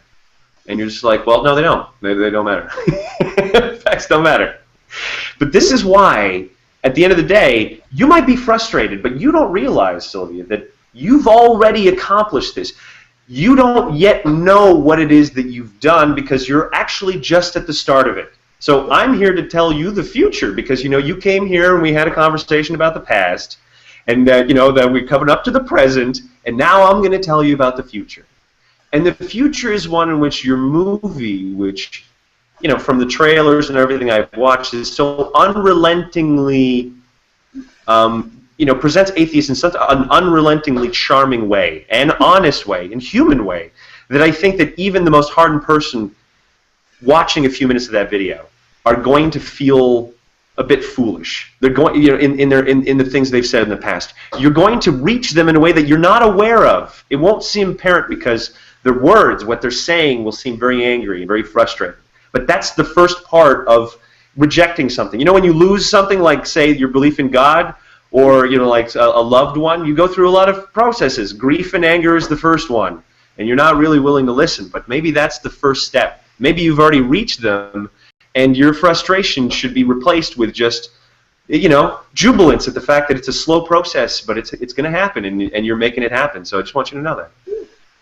Well, so far, everything from this experience, the positive has outweighed the negative, like tenfold, more than tenfold. It's been, yeah. I don't think anything could happen to this experience that would make me say, I take it all back. I want to go back a year and a half and never start on this. So this can never go wrong anymore for me. Well, I'm so glad that not only did I get to have you on the show while it was that whole, we don't know if we're going to make it, and then I've had you on the show when you've already made it. I mean, in a sense, it's a terrible marketing strategy for a telethon, which I'm asking for people for money. I mean, you're making me look bad. Just going to put that out there. Well, if it's any consolation, I'm going to ask like people for money again, too, to help to get the film to more festivals. So to submit it to a whole bunch of festivals all over the world, which will hopefully get the word out there even more. But submitting stuff to festivals costs money, and as I said earlier, I don't have any money anymore. So. Well, you know what? I tried it. You know, it's my big slogan of the telethon, and I'm gonna say this now, and I'm sure I've said it before. I'm technically repeating it, even though it hasn't happened yet. Charity begins at homepage, which means that for a lot of people, if you've got something you care about, you know, you're not just done once. This is a huge challenge, and I don't know if people are aware of this. But there are people that get paid professionally for this, and they have like billions of dollars. I don't know if they know this. Billions. It's a good thing that they're corrupt and greedy, because, you know, billions. Oh, no. Did I cut out again? No. Did I cut out? No, you're still here. I didn't cut out? You didn't cut out. You're still here. You were talking about people with billions of money. So charity begins at homepage, so I think that... Yeah. You're still here. Sorry, go ahead. Yeah, you were still here. Okay. Okay, good. So what I was saying is, yes, charity begins at homepage. So, I mean, if you're really bored of giving to me, which I'm sure many of you are anyways, you're going to be giving to Sylvia either, you know, now or in the future, because as I said before, I mean, charity begins at homepage. We need to support people that are trying to make really important atheist content that we still, again, like, we don't even understand the scope of what it is that this kind of stuff does. I mean, art is the way to reach people. And Sylvia's created art, so I'm like, this is an ongoing project, people. It doesn't just stop because it's now on a DVD. She's just begun. She's got to do tours and shit like that, you know. She's going to have to get fancy dresses for red carpet shit. You know what I'm talking about. Well, one can hope. Yeah. I'm just happy when the film gets shown in places like, it's going to be shown in South Dakota. I think it's next week somewhere. Places where they had to, they were going to rent a cinema, and as soon as they heard what the film was about, they were said, no, find another place to rent. And I think in those places it will hopefully make a difference. Yeah, well, you know, the unseen challenges, and I encourage, you know, I do encourage you, by the way, if you haven't talked about the kinds of challenges of displaying your movie, I think that people should be made aware of it, because that's part of the narrative. The truth is we're strongly discriminated against in many areas, and, you know, any artist who puts their art out there is going to experience that, and, you know, you've got to expose it as much as possible, I think. Yeah, it's kind of funny, like when we were looking for a place to do the DVD duplication, I asked a couple of friends in the industry, like, can you recommend as a place that does DVD duplication at a very reasonable but still good quality? And a couple of places came back, and then the one with the best price, so we got in touch and asked, like, can you do this duplications, and it's so much, how much will it be? And they gave us a good price and everything. And then we were sending off all the details for the project, and then looking through their website and everything, it said like they do discounts for churches. They're based in Minnesota or somewhere, and I'm just thinking like, they're going to get these details and they're going to say, no, we're not taking your project, or they're just going to do something horrible with it. And it's kind of scary that you've come to a point where you start expecting that you'll be discriminated against. Eventually they didn't, which is the way it should be, but the fact that in the back of your mind you're thinking, are they going to take on my business because it says Atheist on it and they're based in Minnesota? Like, so yeah, we were happy that they did their job as they should do it, but part of me was thinking there's a chance that they won't do it, and I think that's incredibly sad. But I actually start thinking like that now.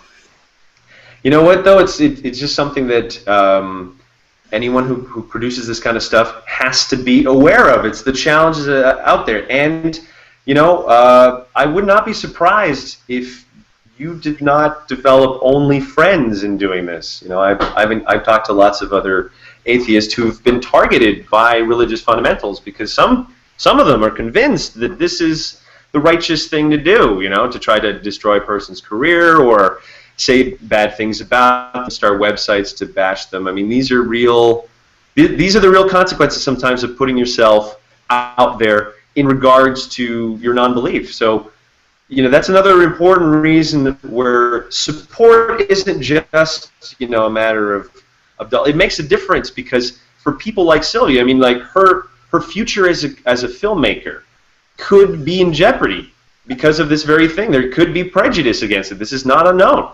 So, you know, like, I think it's important that we just realize that there's a certain kind of pressure that, again, we really don't know the future. But we all took a stand, and I think it's important to kind of recognize that, you know, this is a brave thing to do, and don't underestimate that. Thank you. It's kind of... Did I scare you? When you start out, it's like, this looks like a lot of fun, I'm gonna do this, and then you get like a couple of emails that say to burn in hell and stuff, and you're thinking, so this is how it feels.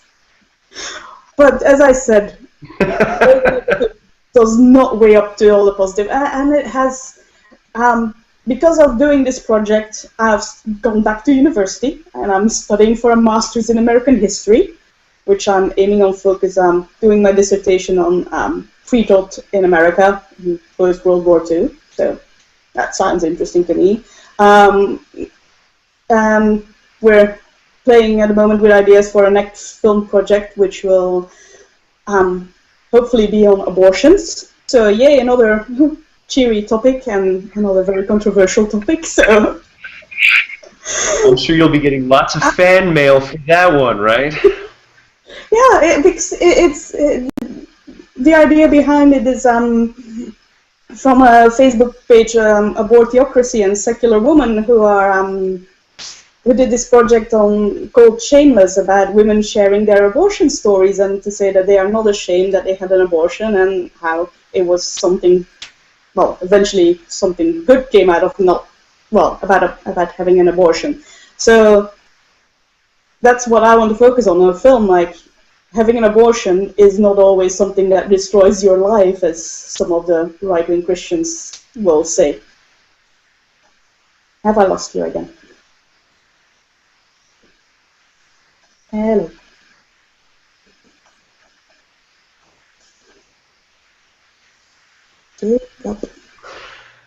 We're lost? Okay. Yeah.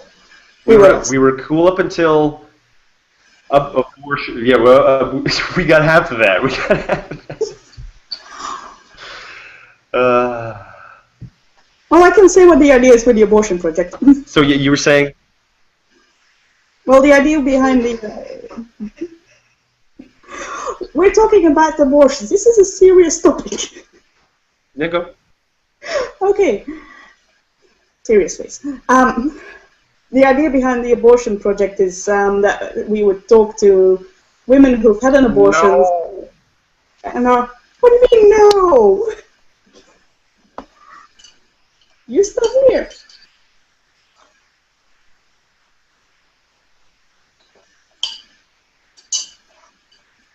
Hello.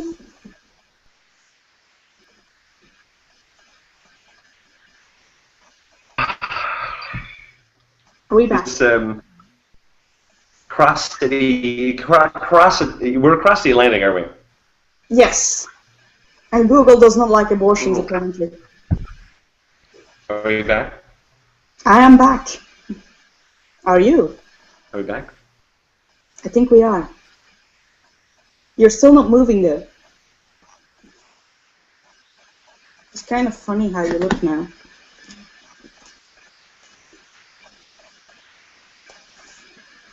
Hello.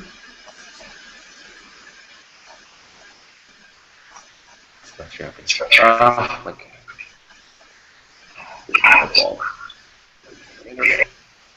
We back? Are you taking screenshots? I'll email you the screenshot. It's kind of funny. What are you taking? I just took a picture of you with your hands. Sorry, it was frozen on that for such a long time. Boy. I just thought This this is the feeling about it.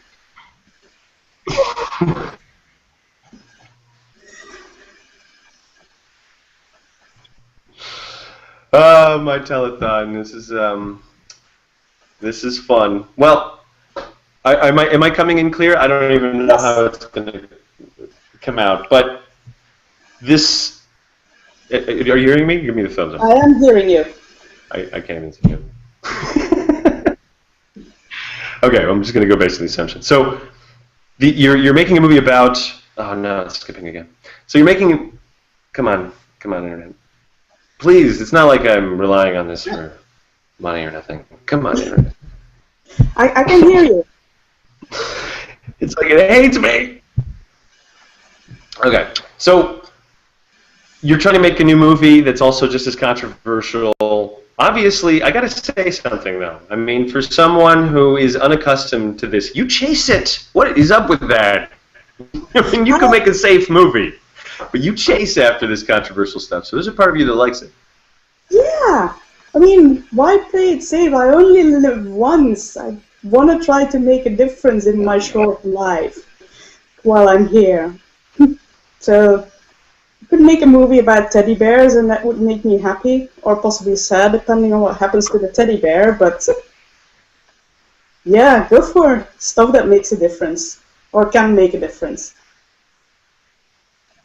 And that's usually not the cheery stuff. Make it.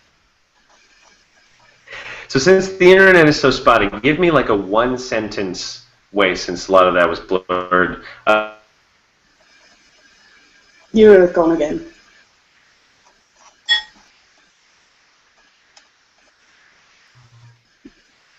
Wait, there's two of you now.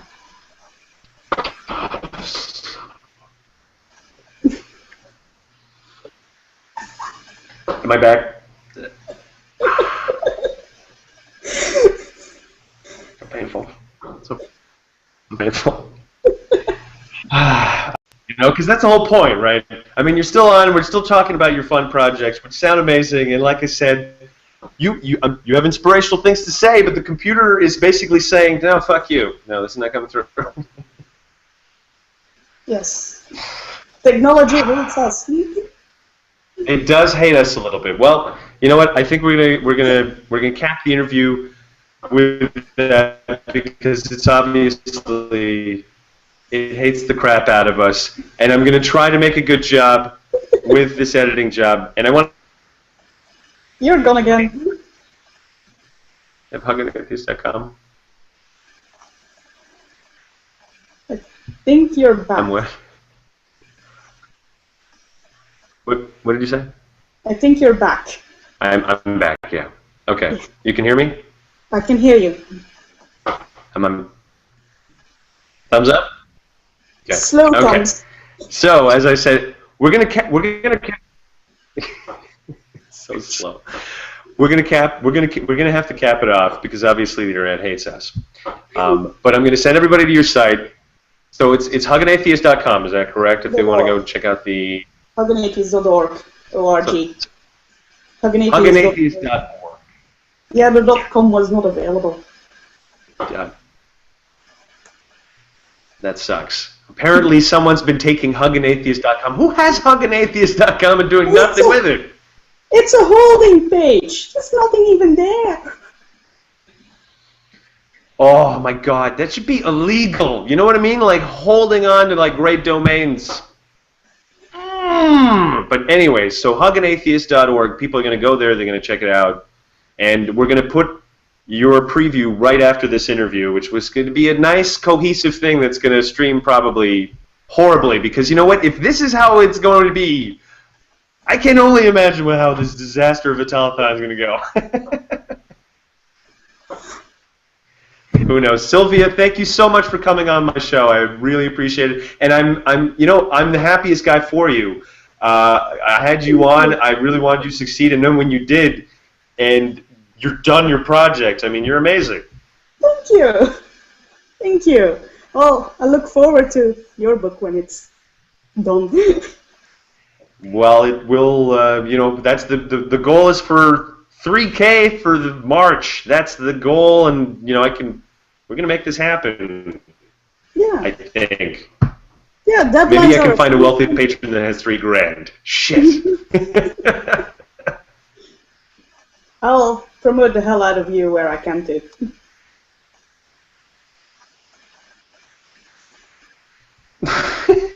Thanks for being on the show. Bye.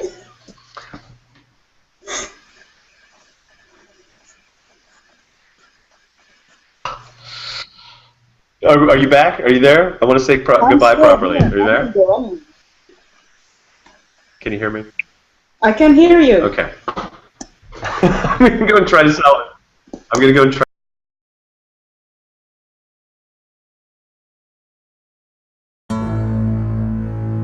Hi.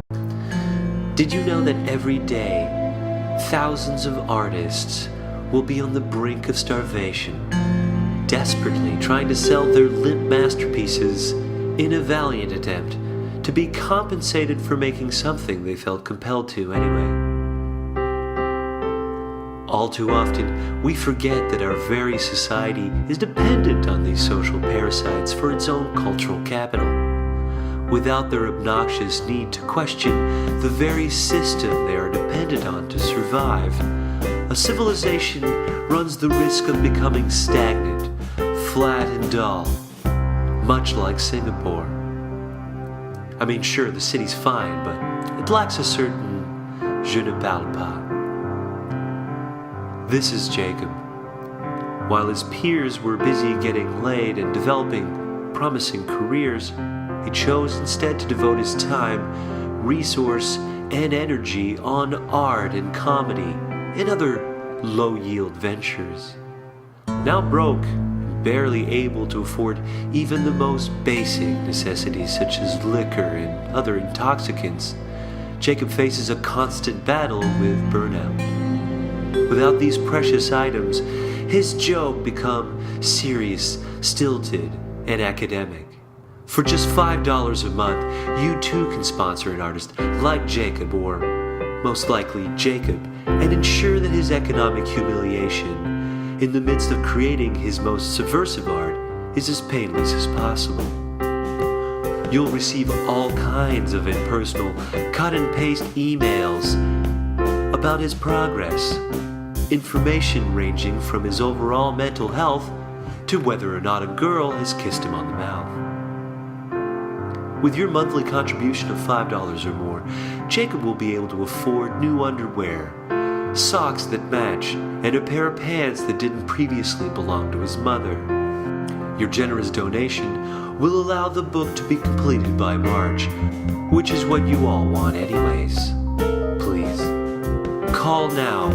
Sponsor Jacob. It's pathetic, really.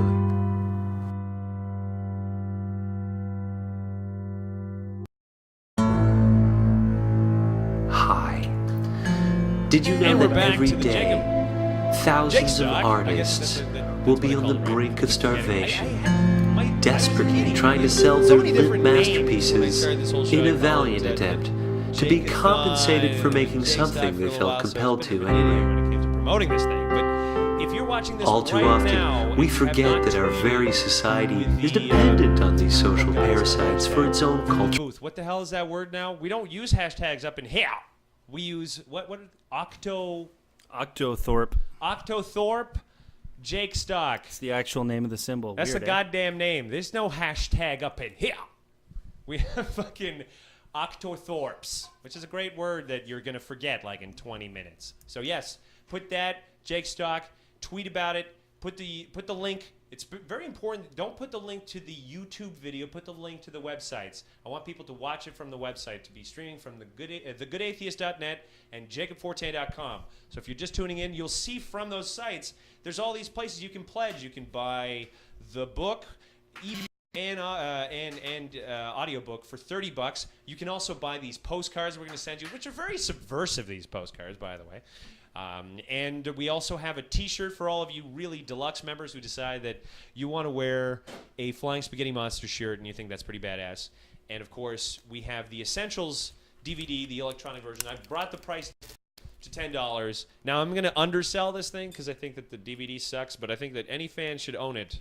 So I don't know how I feel. I feel conflicted about it. But here's the thing. It's $10, but when you buy it, you get a license to distribute that to 10 other people. So technically, I mean, it's $1 if you're using my kind of horrible math system I just invented. So now our next feature that we're going to have, I hope you guys like the Sylvia Brooke. By the way, sorry for the, I guess you guys noticed how jerky and totally off it was. Well, that was an interview that we did across the Atlantic. And let me tell you something about the Atlantic. There's a tube that it runs under the ocean. And that's when you're communicating with anybody on in Europe and shit, you're going to have to go through that tube, quite literally a series of tubes. So, so that problems can occur when you're truncating your data like that. So my apologies. The good news is almost every other interview runs pretty damn smooth. So that I played the choppiest one first. Was that wise? Should I put that at the end? Yeah. Yeah. Yeah. No one's going to be paying attention. It's a learning experience. Oh, this whole thing's a goddamn learning experience. Let me tell you something. I'm surprised we fucking pulled this off. Because up until 1:30, we didn't know if that was going to happen. We didn't know if it was going to happen. My whole fucking life. That's Oh, it's happening. It's like this thing, right? We don't know if that's going to happen. I don't know. I hope it does. Jeez, I've invested a lot of time and effort in this, and I hope you guys who've paid attention to it are really excited about it, because even my guests that have not even read a page of it, completely fascinated by the cover. So they're going to get it for that really superficial reason, and as far as I'm concerned, that's as good a reason as any. Oh, I like the cover. Yeah, I don't give a shit. I mean, did I get $10? Yes? Oh, that's great. Thank you for giving me $10 because you love the cover. Cover's really nice. Thank you. You really feel that way? Yeah. I drew this cover. The thing I decided is that the best way to hide any flaws in your art is to blow it up if you want, right? Like just to make it huge, and then when you reduce the size, no one can see the fact that, that shoulder doesn't make any fucking sense, or, that's the fattest foot ever. Like, I don't even know, who the fuck drew that? I'm going to point out all the flaws, by the way. This is a little lesson in all the flaws. Probably had the gout. Look at this. I don't know if you saw this. There's this weird line right here above the wing. Doesn't make any sense whatsoever. I'm like, are those wings tied together or some shit? Luckily, I hit it with some shading. Well, that wasn't me, actually. I did not color this, by the way. This was Ramon Barr, who is very skilled graphic designer. She's an Australian, so either she's watching this right now about to go to bed, or she's about to wake up. I don't fucking know. This whole global shit is just very confusing. So she colored this because I'm an idiot. I would have made this a two-tone kind of color with a little bit of shitty shading. No. She took the time and made this thing glorious and hid a number of things that are very wrong with this drawing. But like I'm saying, I'm pointing this out. Look at this arm. That's all kinds of messed up. I even hid. You know that hand? That hand's not drawn properly, but luckily the F is covering most of the flaws. So and finally, that is the biggest hair. No one could have this much hair. It's like a wig on top of a wig. This is ridiculous. This person's forehead is just way too large. So now you've been introduced to all the flaws, all the massive, massive flaws. Forget about these tents, by the way. They're so ghetto that she had to keep them as dark spots. It's embarrassing. How many flaws would you say you found in the Bible during the writing of your book? Oh, book? the flaws in the Bible itself. Yeah. See, my whole thing is I don't want to focus on the flaws, because it would be like saying, take this broken vase and I want you to piece it back together, right? Like, as far as I'm concerned, that's what I'm trying to do. I'm crafting a narrative, and sometimes I'm not going to be completely accurate, because, I mean, some people were saying, I read some negative comments on the thing, and they were like, well, you weren't completely truthful in your account of Genesis because you didn't mention the fact that in the beginning, in the first part of Genesis, there are multiple, like God is referred to in the plural. Us, we shall make him in our image, you know?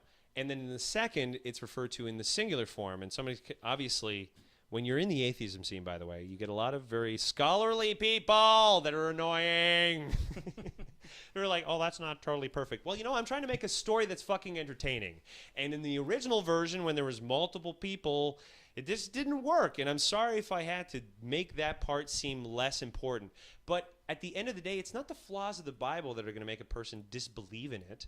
That's dumb. If it would have worked, it would have worked by now. The flaws are there. They're exposed. It's just because it's hidden in plain sight. That's the truth. I mean, when you're trying to read this thing, and I know because I've rewritten this thing a couple of fucking times, you don't always want to read it, and you're saying, oh, this is so boring. How many more bagats do you have to have? Which I've luckily excluded, by the way. But yeah, Thank no, you. it's not the best. It's narrative. So I've taken it and I've tried to give it as best an attempt to make it a story. So if you out there feel that somehow the accuracy of the whole Bible has suffered from that, I'm like, you don't get it. And don't support me. With that in mind, you must support me right fucking now. How do we support you, Jake? Let me tell you how you can support me. Right now, if you're streaming this and you're streaming it from thegoodatheist.net or jacobfortan.com, then you should be seeing just a list of things that you can get, ways that I can extort you out of your money. There's the audio book and ebook for $30. There's the postcards, either $5 for one, or just you can buy whole packs. Because you're probably going to want to send this to your family members that are really pissing you off. You know when you have one of those days where your fucking uncle posts something like, God bless us all. Or maybe he posts something like, everything happens for a reason. And you're just like, you know what? That's it. I'm going to send my uncle a Good Atheist Bible Stories postcard that is like a big, giant to the Bible. Sure. That's how I wrote them. That's just, is that cheap? Maybe. But let me tell you something about my opponents, if I can, for a moment. Not all of them. I'm just going to pick one group. They're called the Catholic Church. And they have like something like 1 billion people on their team. And like their own weird, corrupt institution full of, celibate, creepy, not sexless. I wish they were, but obviously not.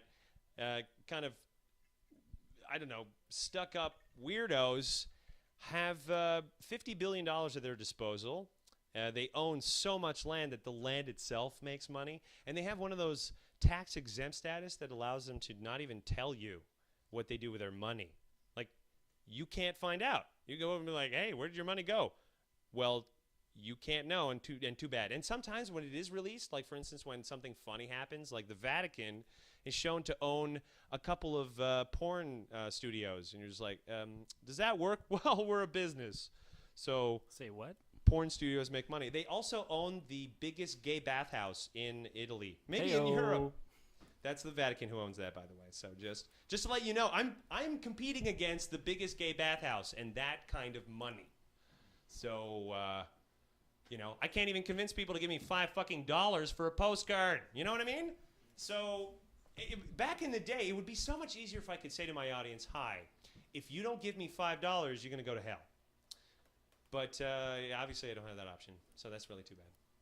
But here's what we're going to do. All right, now that the spiel is over, hopefully we have a bit of a bigger audience. We probably don't. But we're going to move on next to an interview that I did with Ryan. And so all of you old school fans are going to remember some of this. Me and Ryan, we did, I'm trying to think how many shows did we do.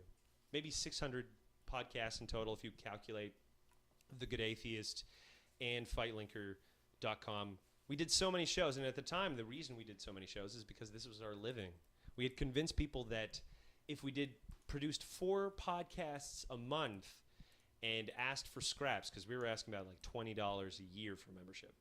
We say, give us your scraps, and then we're going to survive. And our assumption was, I guess like the Roman army, you can just forever expand, and it'll work. And you don't realize that that's dumb. And eventually you reach the Atlantic and you weep. because you can't fucking grow no more. And that's basically where we had found ourselves. So after a bit of a podcast burnout, we did stop producing it. But there's in that heyday, in the moment where me and Ryan were really still making money and things were going strong, we had this thing of growing. You know, that was a crazy magical time, because in that time, which you're going to see from the interview, we tried everything. I mean, back in 2008, we had a social network that we were charging people money for. We actually managed to make money from Facebook before Facebook made money. Ha in your face. The way you do it is like through premium content, bitch. That's how you do it. And we offered that because there's nobody who had a social network as badass as what we had on FightLinker. But of course, back then, everyone was like, who gives a shit about social networks, right?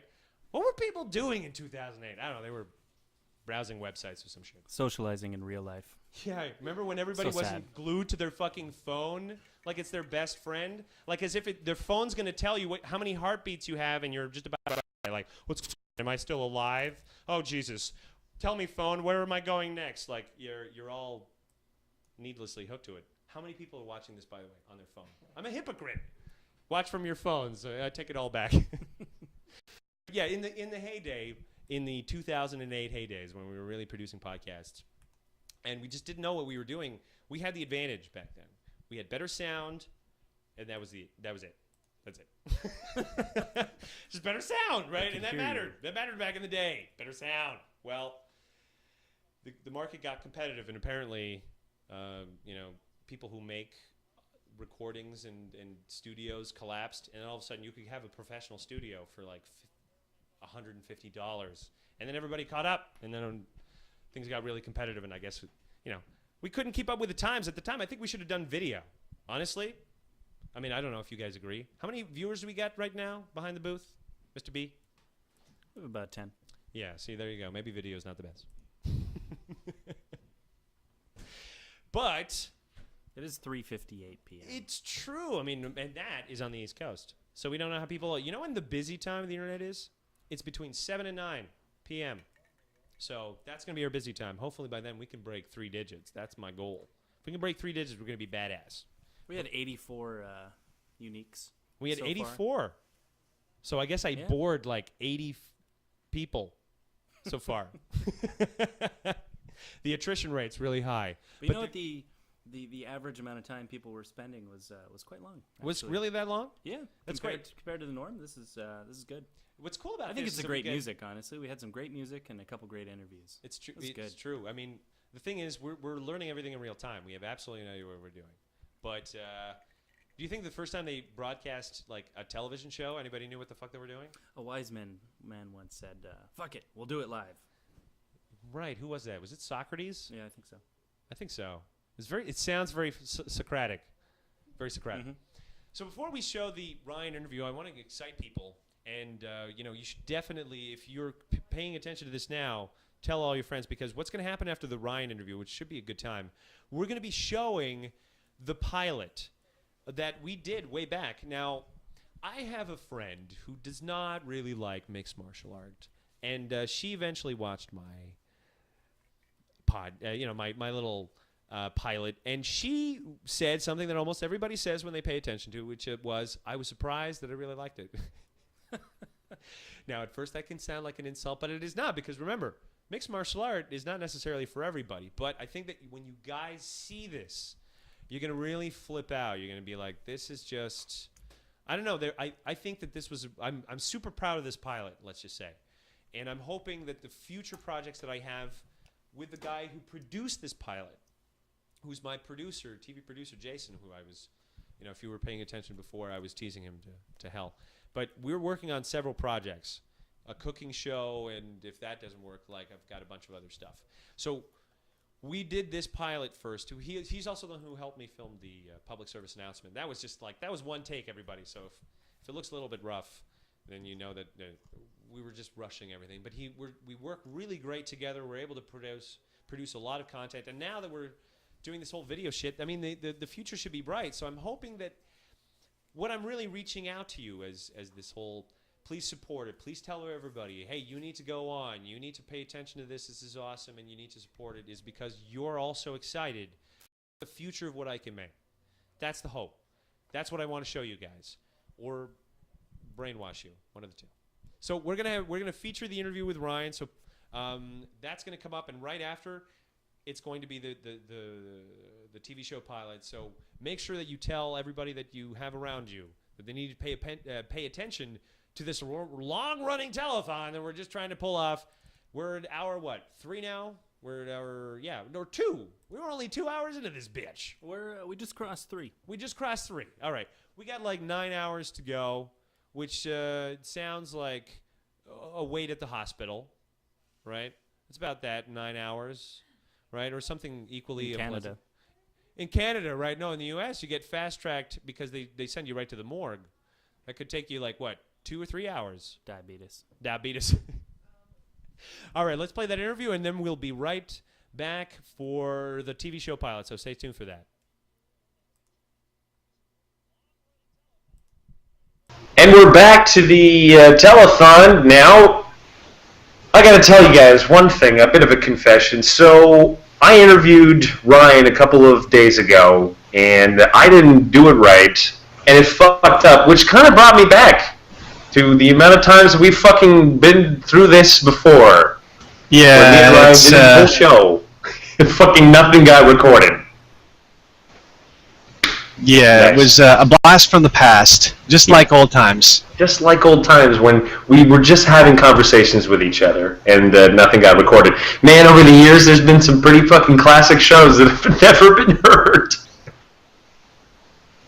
That's okay. I think generally speaking, Yeah, though, I think every time we take it a second crack at it, we get better, right? This will be a better, much more streamlined show. Don't you think, Ryan? Yeah, absolutely. Well, I mean, I was feeling a bit out of practice. I haven't done a podcast in forever, so yeah, I'm actually kind of. I'm not glad that the last one ceased to exist, but I don't have that big of a problem with it. I'm okay with doing it again because now I feel like Yeah, you take a second crack at it, and besides, the first time the video was a bit dark. We've improved your video now, and you're not like as time was going on, it was fine because last time we started, it was good lighting conditions. But as time went on, it got darker and darker, and yeah, it was very distracting. By the end of it, it looked like you were in a cave. Well, I didn't want to say anything. that's the reality of living in Canada right now. Is there's very little sun, it goes away very fast, then we live in eternal darkness.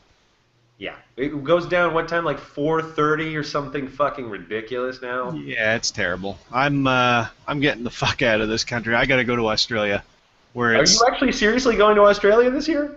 not this year. I figured next winter I'm going to spend there, and then the year after that, if all goes well, then I will move to Australia where there's no winter, and yeah, that's a generalized plan.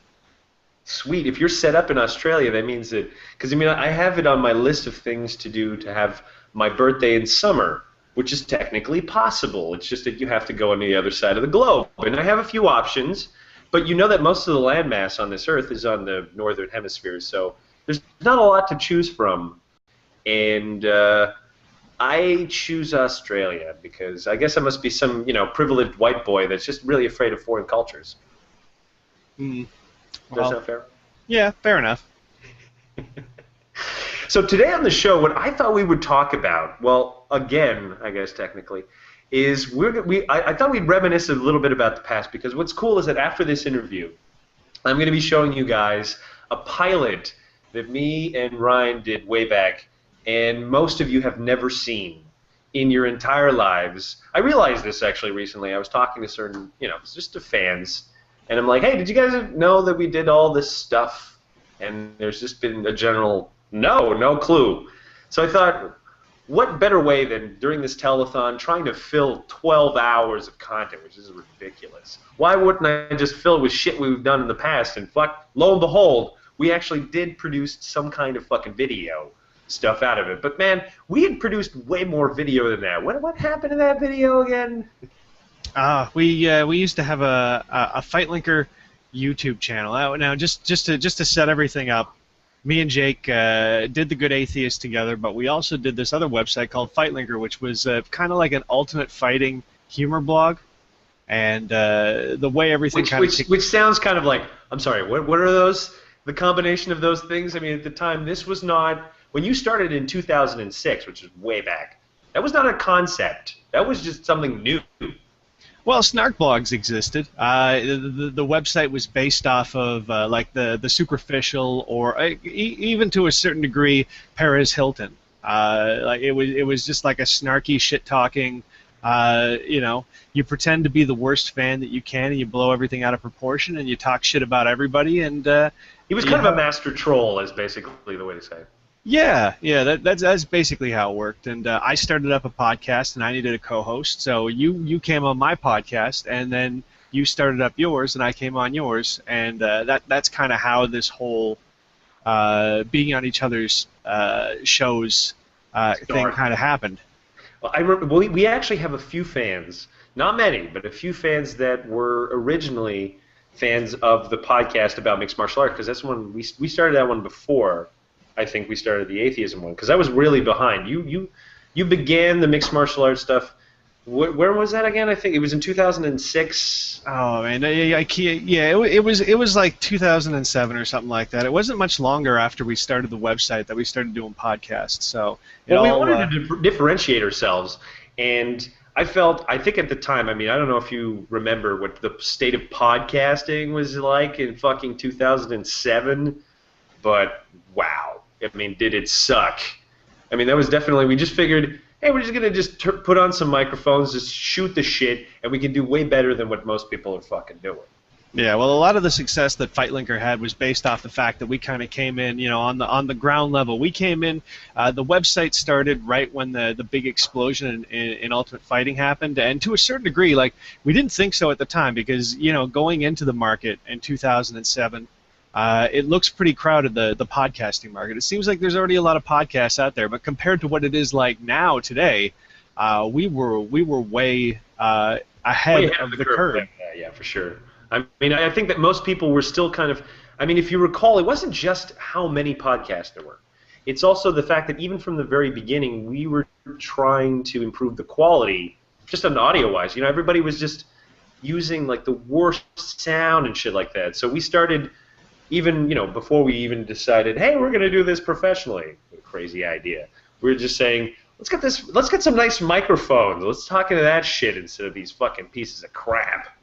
Nope. And it's funny because I did surveys at the beginning, and that was 50% of the people that subscribed. That's what the reason they said they subscribed was because it sounded better than the competition. Yeah, the quality didn't sound like you were listening to truckers talking on CB radios, and we didn't like boil it down to 32 kilobytes per second. Because back then, it's a funny thing. Back then, space was like it wasn't free, and there was all sorts of issues with hosting 60 meg files online. Oh God, how are you going to do it? How are you going to deal with all the traffic when thousands of people download that 60 gig thing? Now 60 meg thing, and now no one gives a fuck about anything. You know, download as much as you want off your $6 a month server, and no one cares. I remember what had happened was that we had gotten into two scenes simultaneously that were on the rise. I mean, the first one was mixed martial arts, which you had started, and then me was, you know, sort of the atheism scene, if you want, and both were kind of experiencing a bit of a boom, you know, if you want. Yeah, but the bigger boom was obviously the mixed martial art one, because I mean, money was flowing into that one for a little while. Yeah, well, I mean that was an explosion because there was basically nothing, but you know, it was a small core group, and all of a sudden it kind of exploded into the mainstream. It's not a mainstream sport yet, but it definitely exploded compared to where it was before. While with atheism, I think there was always, you know, that core group of atheists there, and to a certain degree everybody was still figuring out their whole online internet atheism feeling and stuff like that. So, you know, it was an interesting time to get in on both of them, and I definitely put a lot of the success that we had kind of in getting in at the right time. Oh, well, obviously, I mean, so much of any person's success, if we can say that we had success, obviously has to be the element of luck for us was just when we went on, you know, when we started it. Kind of, you know, if we would have just gone on the bandwagon today, like, who would really give a shit? But what was cool is that even though, I mean, the most nightmarish thing I remember about my involvement in the mixed martial arts scene is how dumb how uneducated I really started. This is not something I'm really accustomed to. Just walking and trash talking shit that I don't know, anything about. But I think in the early days, fans of the Low Blow would say that they kind of appreciated my stupidity, really. Yeah, well, I mean, that was kind of the whole idea. I was the uneducated boob for your show, and you were the uneducated boob for mine. And the main thing about it was you always gave a unique perspective on things, and you always kind of looked at it from a looser, lighter, casual fan's perspective. And you need that the same way you needed me as a non-hardcore atheist, just kind of to balance there it out. Yeah, exactly. So in that way, I think it worked out really well. And you can't say that we didn't have a lot of success. We basically lived off of the podcasts for several years, and the quality of the podcast and the response to the podcast is what attracted the producer for the pilot show, who came around. His name is Jason Levy. He works for this company called Apartment 11, but he's done tons of pretty awesome stuff. Yeah, like kids shows and that won awards, actually. Like recently I saw a picture of him where he accepted this kids show award, something like that. So he also worked on the video that you guys have been watching. I don't know if Ryan hasn't seen it yet, but it's the video where I it's like support a starving artist kind of a thing. So he helped me. He came over yesterday. We just really rushed it out. Because, this whole telethon is just basically a crazy-ass idea. Like, I'm just sort of winging this, hoping it's going to work. So far, so good. Well, I mean, kinda. Kinda. If this is recording this time. No, I swear to you this time, Ryan, I've learned, I'm a fast learner on this. I'm not going to have as many issues. And what's good here is that Google is doing a lot of the hard work. All right, it's doing, even if, like, for instance, if we're experiencing any hiccups, yeah, that's not really what's going to be recorded. It's going to be a lot smoother. Nice. So I'm letting Big Brother in. He's my editor. He's doing a good job. I just have to learn how to hit the record button that's right below my screen properly. But it's working now, I swear to you. Okay, cool. Today's a crazy day anyways. It's my I'm doing a 12-hour telethon tomorrow, but the truth is I have to preload it with content, because even if odds are something is going to go wrong anyways, but at least I have all of this content that people will be able to check out. Yeah. So, yeah.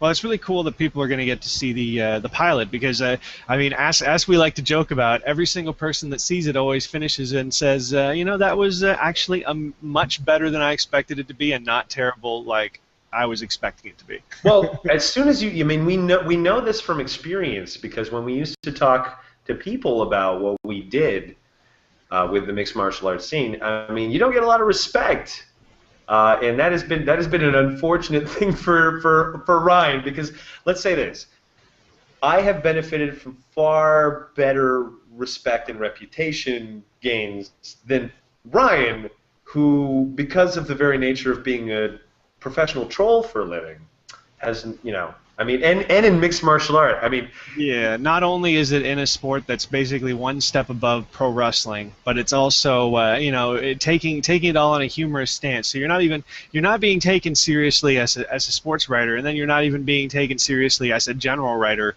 of humor either. So, it was tough convincing girls that it was a real job. I don't know, but here's the thing.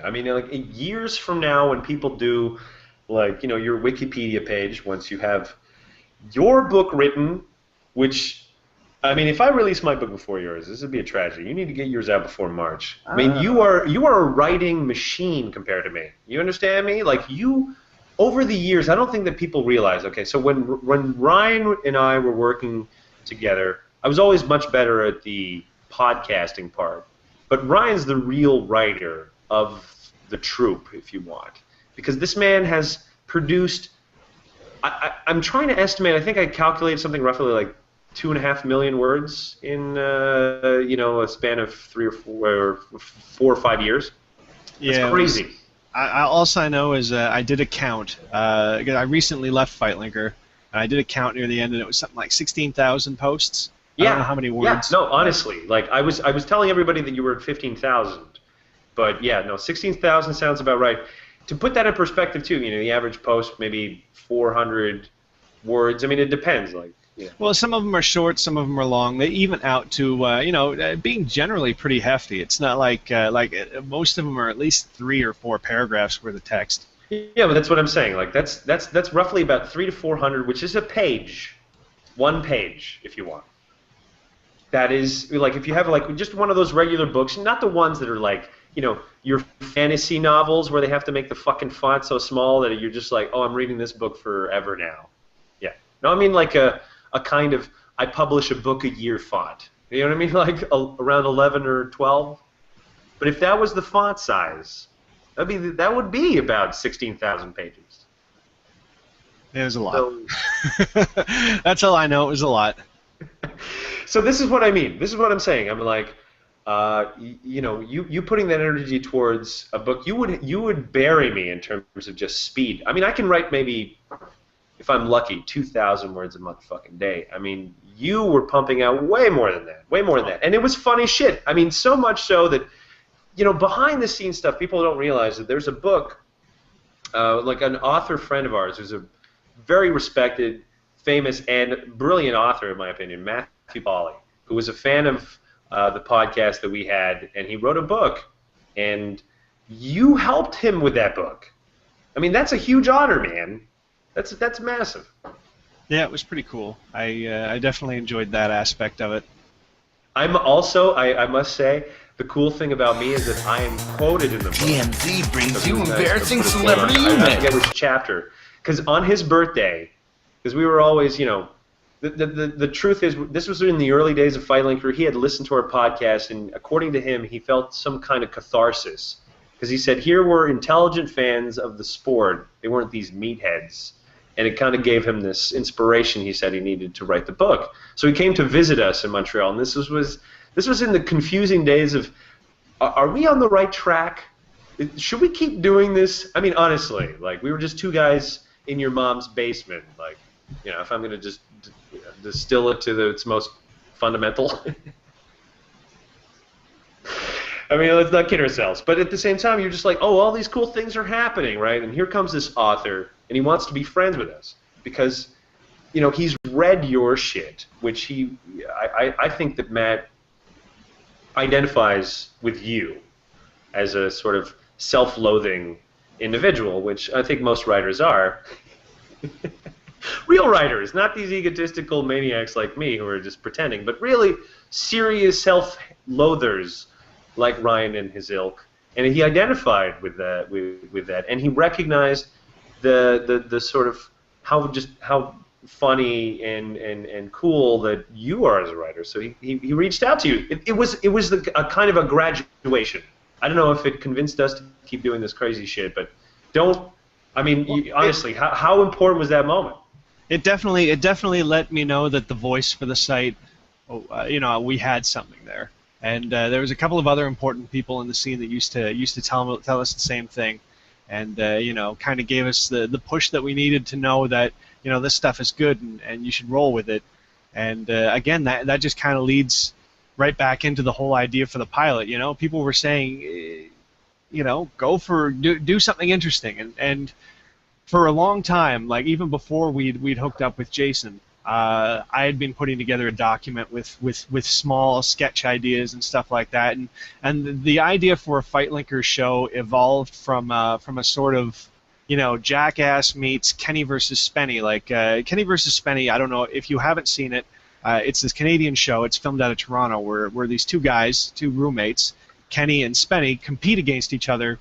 In some various stupid picked, like they'll say they have to make a porno. Whoever's porno at the end of the episode is better wins, and whenever they win, or it's either they win something or they win not being degraded. And I thought that was a pretty cool idea. It's Spenny that wins, if I'm not mistaken. Yeah, well, I mean, there's like this was the beginning of those reality shows that weren't maybe as reality as maybe they put themselves out to be. So the lines were starting to get blurred there a little bit. But that was kind of the beginning idea, is to do a bit of a Kenny versus Spenny thing and a bit of a Jackass thing, and then it evolved to be something of a, like, starting to think more about it from the point of view of it maybe being a top gear for Ultimate Fighting. But that was down the line. We had this idea where it could high evolve. def, slow motion, like pictures of like people getting punched. Oh yeah, that would have been awesome. Yeah, because I mean, the whole issue was once we laid out the initial pilot and we did it, you kind of the realities of trying to do jackass things in mixed martial arts. There's a guy named Aaron True, and he does kind of jackassy type things too. Like he got beat up by Chris Cyborg. I'm pretty sure he let Ronda Rousey. When did he do this? I mean, that sounds like just ripping us off here. No, it's not all that original. Trust me. No. Anyway, he got thrown around by Ronda Rousey, and that like a judo throw. We had that. We had an idea where we go and get a judoka to just toss me around and throw me 100 times. That'll fuck you up. Like the first episode, it was broken down into a couple different parts, but the end segment was I ended up boxing UFC fighter Patrick Cote, and even though he took it very, very easy on me, he still fucked me up, and for like a good 3 or 4 days after that, I was really discombobulated.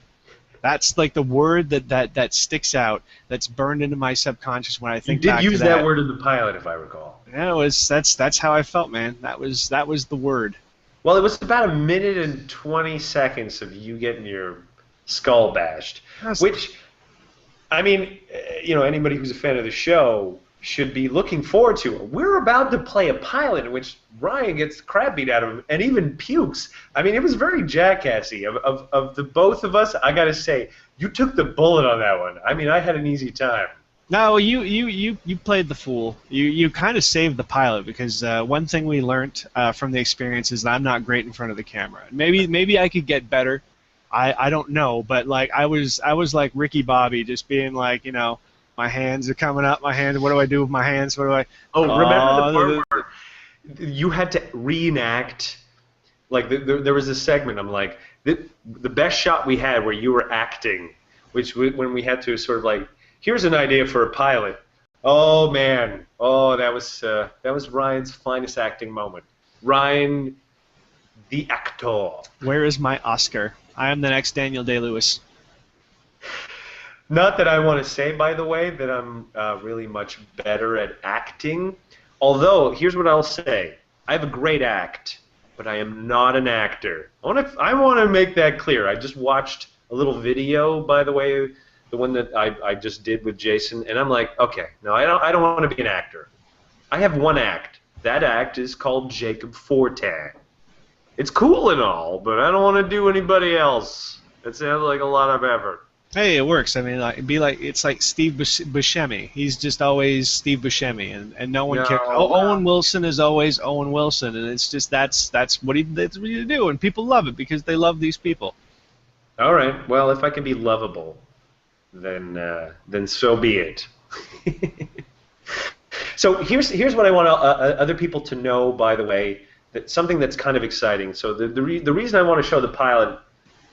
Is because I want everyone to really be excited about the fact that I'm working much more closely with Jason.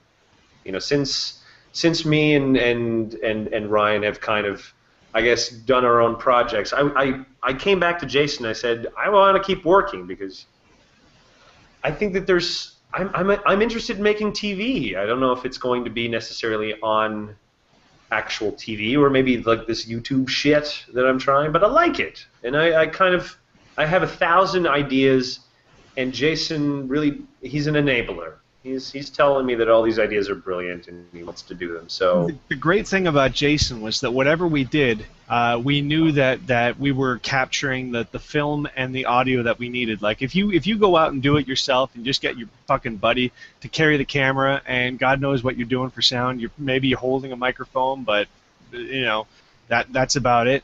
Then pretty much guaranteed you're gonna get back home and you're going to have like a lot of the good stuff that you have is going to be unusable for some various reason, but everything that we had we were able to use. Like we kind of set up a bunch of skits and we knocked them all down, and they all worked out great. There was no huge fucking disaster where we got home and realized that everything that we had was garbage, and that's just that was the great thing about working with Jason, is he knew what the fuck he was doing, and you could, whatever you were doing, you didn't have to worry about any of that other stuff. You just made the reality happen, and he would capture it.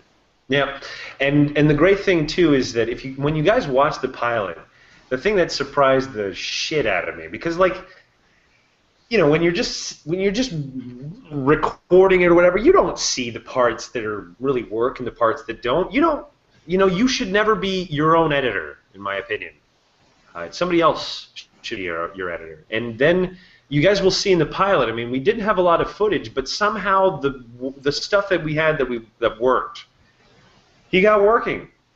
And that's what's, I mean, like, that's the part that I really want to excite everybody about the further projects, is that there's just so many other things that we've done over the past, experiences that we've had, because, you know, we went in really deep into this fucking shit. We didn't just, you know, when we quit our job, it wasn't just to do web stuff and just work at you know, like on our keyboards. We tried everything. I mean, in 2000 and like the beginning of 2008, we started our own like social network, like kind of basically the stuff that you use on Facebook. We bought a program exactly like that, and we created our own membership system with FightLinker because advertising monies disappeared September fucking 2008. I think this is a date anybody should be familiar with, maybe? Financial crash. Yeah, something like that, a financial crash. And you know what was funny? The biggest irony in this whole thing was that I quit my job in September of 2008. And I had planned this months in advance. I mean, you couldn't get more tragic than essentially, oh, well, okay, I finally finished my job, and now the American economy is about to collapse. Maybe the world economy. Good luck. What are you supposed to do with that? I mean, honestly. But we surprisingly enough, we almost made it. Well, almost. I mean, we made it work for a long time. Mm-hmm. And part of it came from, like I said before, this social network thing. What we had, Ryan, for a long time. If you look behind Ryan right now, you will see a number of flyers and stuff like that in arrangement. Just the same way that I have my book cover. Ryan has his list of things. Why don't you tell everybody what is that, Ryan? What is your thing in the background? It's like a picture frame full of flyers for raves that I threw back in the day. I threw raves for about 10 years in Ottawa and Montreal, and so basically your 20s, essentially. Yeah, basically like 18 to 28. I spent DJing and throwing raves. We threw about 50 of them, and we weren't the huge mega company, but we were getting like 500 to 1,500 per event. It was good. It was fun. Well, there was a significant portion of the electronic music scene that was kind of dependent on your events in Ottawa and the surrounding area, because really there was no one was doing this stuff in Ottawa. Yeah, and it was kind of the same in Montreal when we got there. Things were like Montreal had an amazing scene. Like all throughout, you know, the late 90s and then into the 2000s, it really took a dump in the shitter. Well, they're shutting everything down. The police basically decided that they were going to wage war against electronic music because they felt that ecstasy and the other drugs related to it were serious health issues. Remember in the 2000s, everybody's like, everyone's dying on ecstasy, and there were like 5 deaths or something. I'm sure it's just as bad now as it was before. The only difference is I don't have to deal with it, so I don't care. Well, electronic music anywhere other than Europe is having probably a hard time. Yeah, talking about timing, where I got into the Ultimate Fighting stuff at the right time. The rave stuff maybe... actually, I don't know if I could say it would be better if I tried to get into it now, because there's a big difference in how it was back in the day. It was... Back in the day, if you had like a favorite artist, you could book them. You could, you know... Yeah, you almost booked Lab 4, right? Like, one of my favorite electronic fucking bands of all time. You could have booked them back in the day. Yep, there was. I could have booked like Ferry Corsten was of a reasonable fucking cost. It was whoever you wanted was within your grasp because the scene was like smaller, and it's not really like that anymore. Partially because things are mainstream, and now as soon as you're getting into any kind of half decent name, you're paying like $3,000 to $5,000. But also because lawlessness has left the culture. 10, 15 years ago, you could throw a rave in an abandoned warehouse and not get into too much. Like, even if the cops roll in, they just shut it down and they wouldn't really follow up on it. Nowadays, you're going to get fined. You might end up in jail. They might try to sue you. There's all sorts of crap. And it got real. Real. All of a sudden, if you don't have all the exact right paperwork, you're fucked. And it's just not the same as it was before, where you could just, find some sketchy real estate management company and get them to give you the keys to a place for one night and just go in and have a good time and then, keep on going on with your life. It was a different time. Well, I feel like you got to go to Thailand or something like that to get the same degree of lawlessness that we used to have in the 90s and early 2000s. I have to admit that there's a certain part of me that loves places of slight lawlessness, not complete lawlessness, mind you, but sort of like those old. I mean, I almost feel like when you're talking about your rave days, I feel like some grandpa talking about those days where he used to walk 30 fucking miles in the snow just to go to school. But I don't think anybody realizes that. Times have significantly changed. I mean, you yourself leave an imprint that is so obvious. I mean, you live in George Orwell's 1984, by the way. I don't know if anybody's aware of this. The Big Brother is called Facebook, Google Plus, whatever. It's I don't know. Yeah, we're talking right now to the telescreen. Yo, telescreen, what's up? Hey, NSA, how you doing? We have one viewer, by the way. Terrorism. On this shit. I don't know who's watching, but technically you shouldn't be watching. Oh, now we have two. Technically, none of these people should be watching. This is all exclusive content that I'm going to be locking down in 5 seconds. They're nosy as shit. They should be getting right off this moment. This is exclusive. I don't even know anybody on my Google Plus. It's kind of creepy. I actually don't even. Yeah, me too. I think I have like 20 people. So it's somebody I know. Get out. You two bastards. You get the fuck off here. Is what I'm saying. Yeah, it's good promotion, Jake. You really take care of those interested, eager early adopters. Well, you see, it worked. Already one person left. I think that's great. Probably what's happening is that every time we do something live, by the way, it has one of those Google Hangout things. So this is just, who knows who's just sort of like. I'm actually surprised that somebody didn't just pop in and just show up like right next to us, like a third person in the chat. You probably don't have the settings right. No. I locked that shit down. There can only be viewers. That is the price of what we do. But yeah, like everybody's in this Big Brother world. Fine, okay. That's just the world that we live in, and we've embraced it. Apparently, the one thing that George Orwell didn't realize is that the fact that people just love it. I mean, I see individuals who kind of take advantage of that to, I don't know, make a platform for personal issues, suicidal thoughts. In some people, like, what the fuck, man? I mean, you don't even own the shit you post on Facebook. Do people know this? Like, technically, you're sharing this ownership. It's fucked.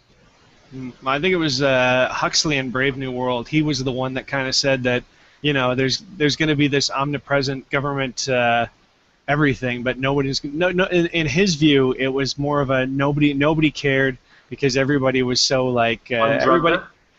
Just enjoying the culture as it stood. Just we were distracted. I think that's a more accurate depiction than Orwell. I think maybe we should go back to Brave New World. I think you're right. I think that honestly, the one you know what really fucked me up about Brave New World?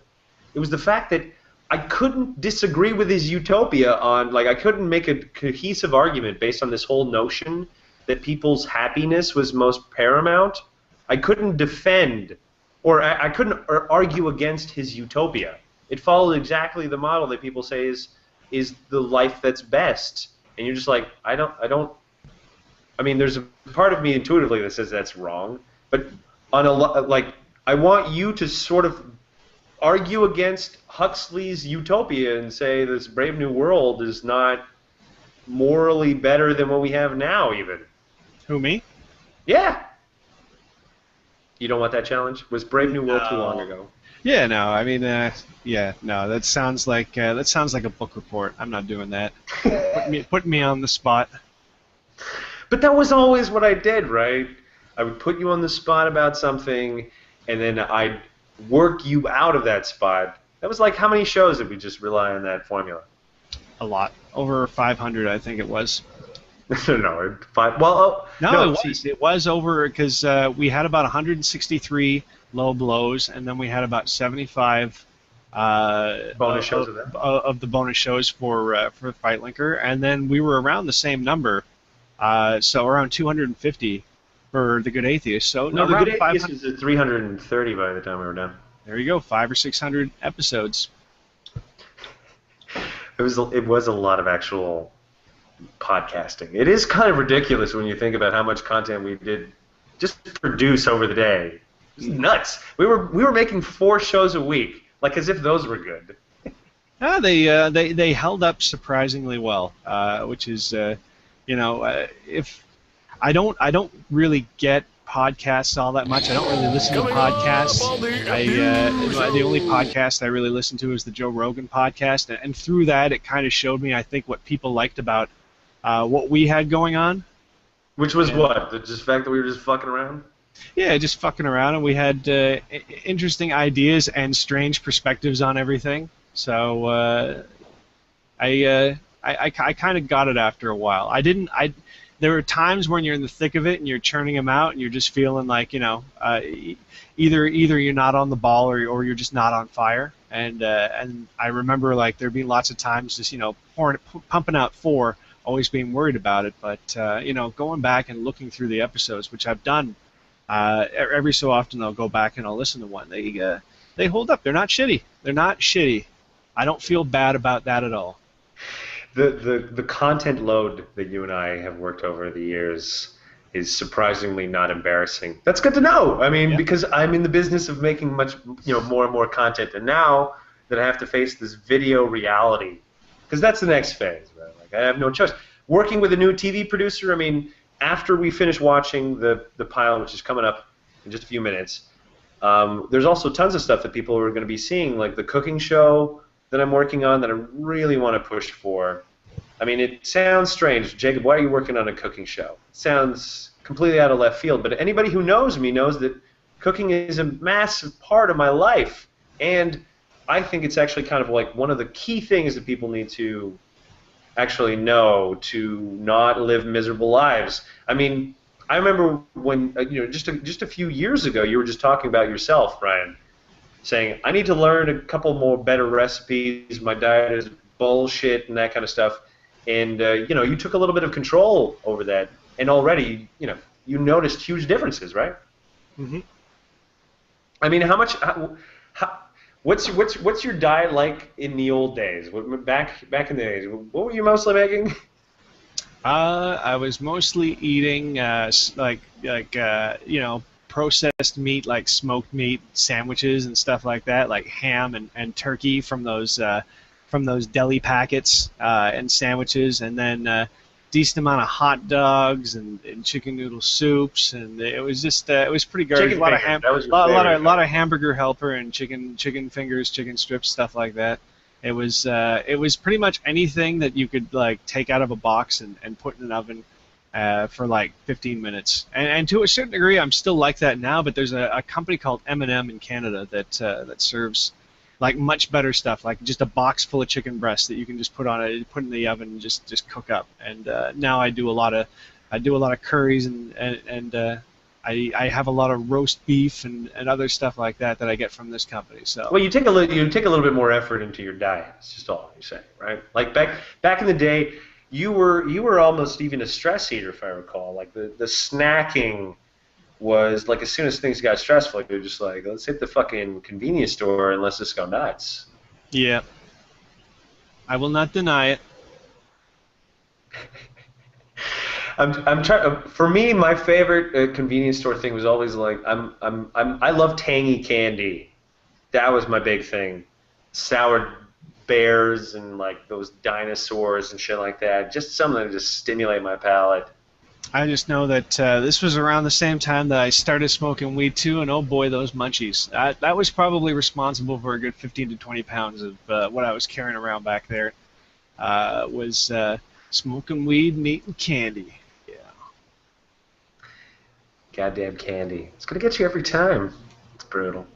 It's so delicious. I mean, I don't know if you've read this recently. There's a few scientists that have come out and said that sugar should be a controlled substance because we can't handle it. Is that true? That's stupid. All right. To be fair, I like Ryan's attitude better. It is a bit stupid to put it as a controlled substance, but, and this is something that, you know, even I talk about on my future cooking show that's going to come up, is the fact that sugar is largely used by companies and people who make the processed stuff.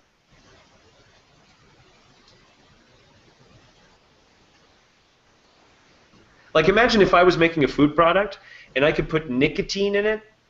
Would I put it in my food? I think so.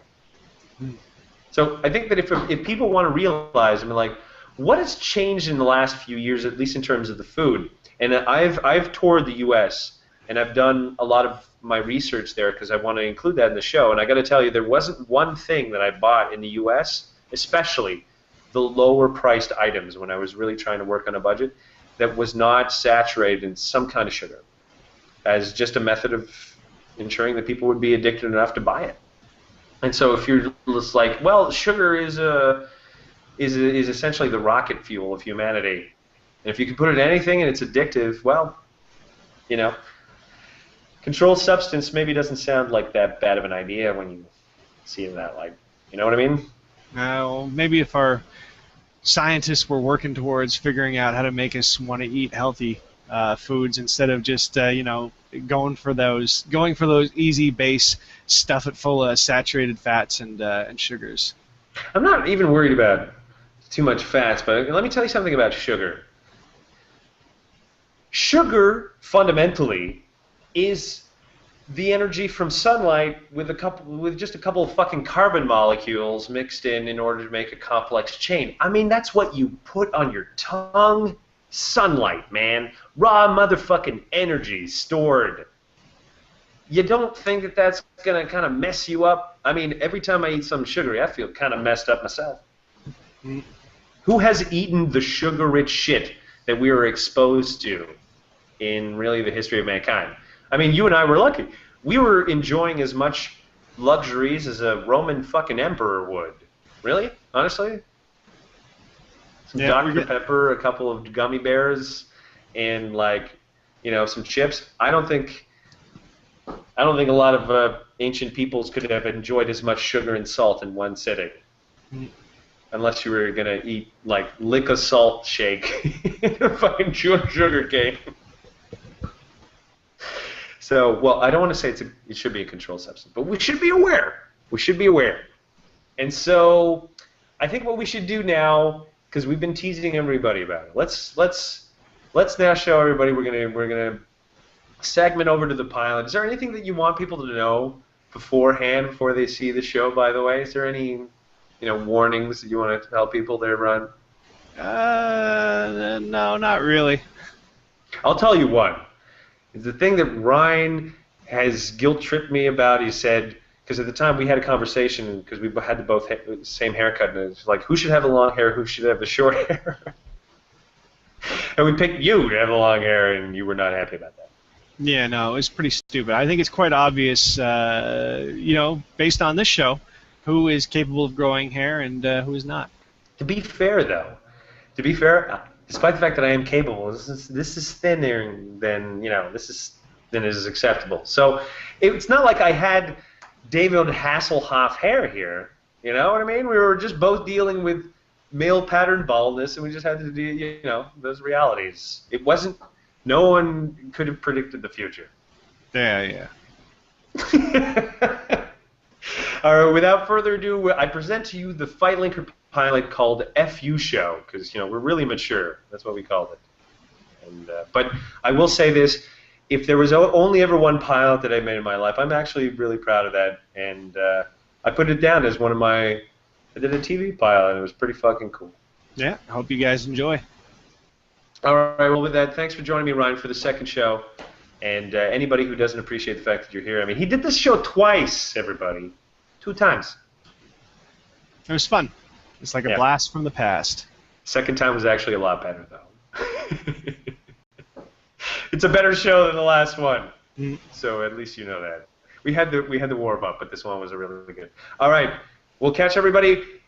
If you haven't yet donated for the telethon, just go onto the site, and there should be links below. Please, and let's make this thing happen. See Bible stories? No, you don't, because I should have probably put this. Donate to Jacob, sir. Nah. That's the best. That's pretty much the best thing I could ever say. All righty.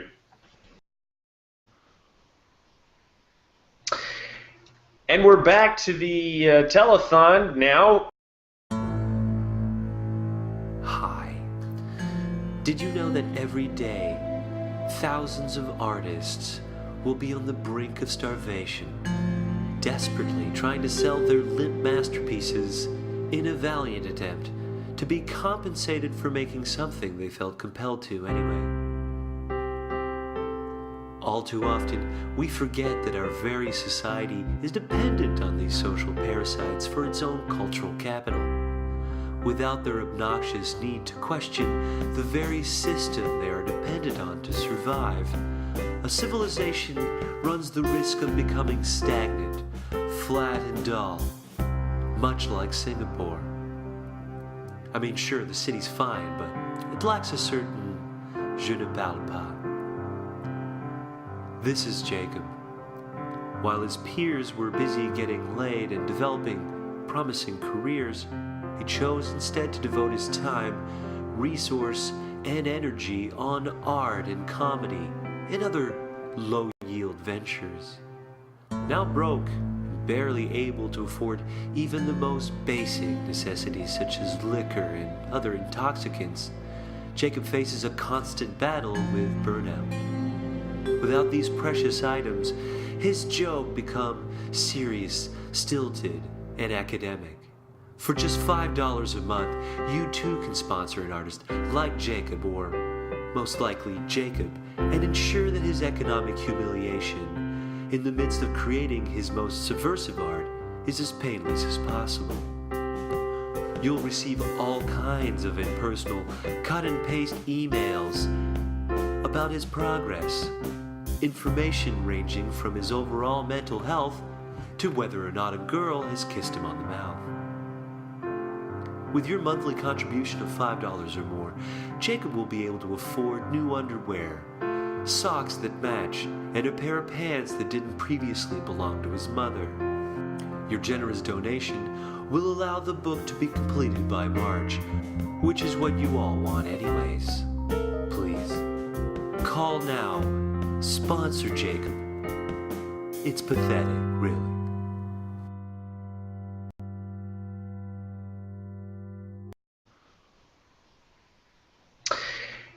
And we're back to the telethon okay, well, now. We're back, but I got to tell you guys one thing, a bit of a confession. So I interviewed Ryan a couple of days ago, and I didn't do it right, and it fucked up, which kind of brought me back to the amount of times we've fucking been through this before. Yeah, when me and Ryan did the whole show, and fucking nothing got recorded. Or JacobForte.com. Yeah, it was a blast from the past, just like old times. Just like old times when we were just having conversations with each other. Live feed. So you're not going to notice anything different if you're already on the website. So just be patient. Give us a few minutes. We'll just do a little please stand by thing, and then when we come back, then we're going to put up the pilot for you guys to see, and then we're going to come back, and we have a special guest. We got Jeff. Yeah. He's come over here. He's going to be our special guest. So after we finish showing the pilot, Jeff's going to come on, and he's gonna be there for a live interview. So that's going to be a lot of fun. So stay tuned for that. So again, just to remind you, go to thegoodatheist.net or go to jacobforte.com, reload the page, and then the stream should work just fine. You'll be able to watch it just from there. So we're just about to go down for now, but we'll be back because apparently we're doing this right. I mean, I think. All right, well, we will be right back in just a moment, so please stay tuned. We're all good?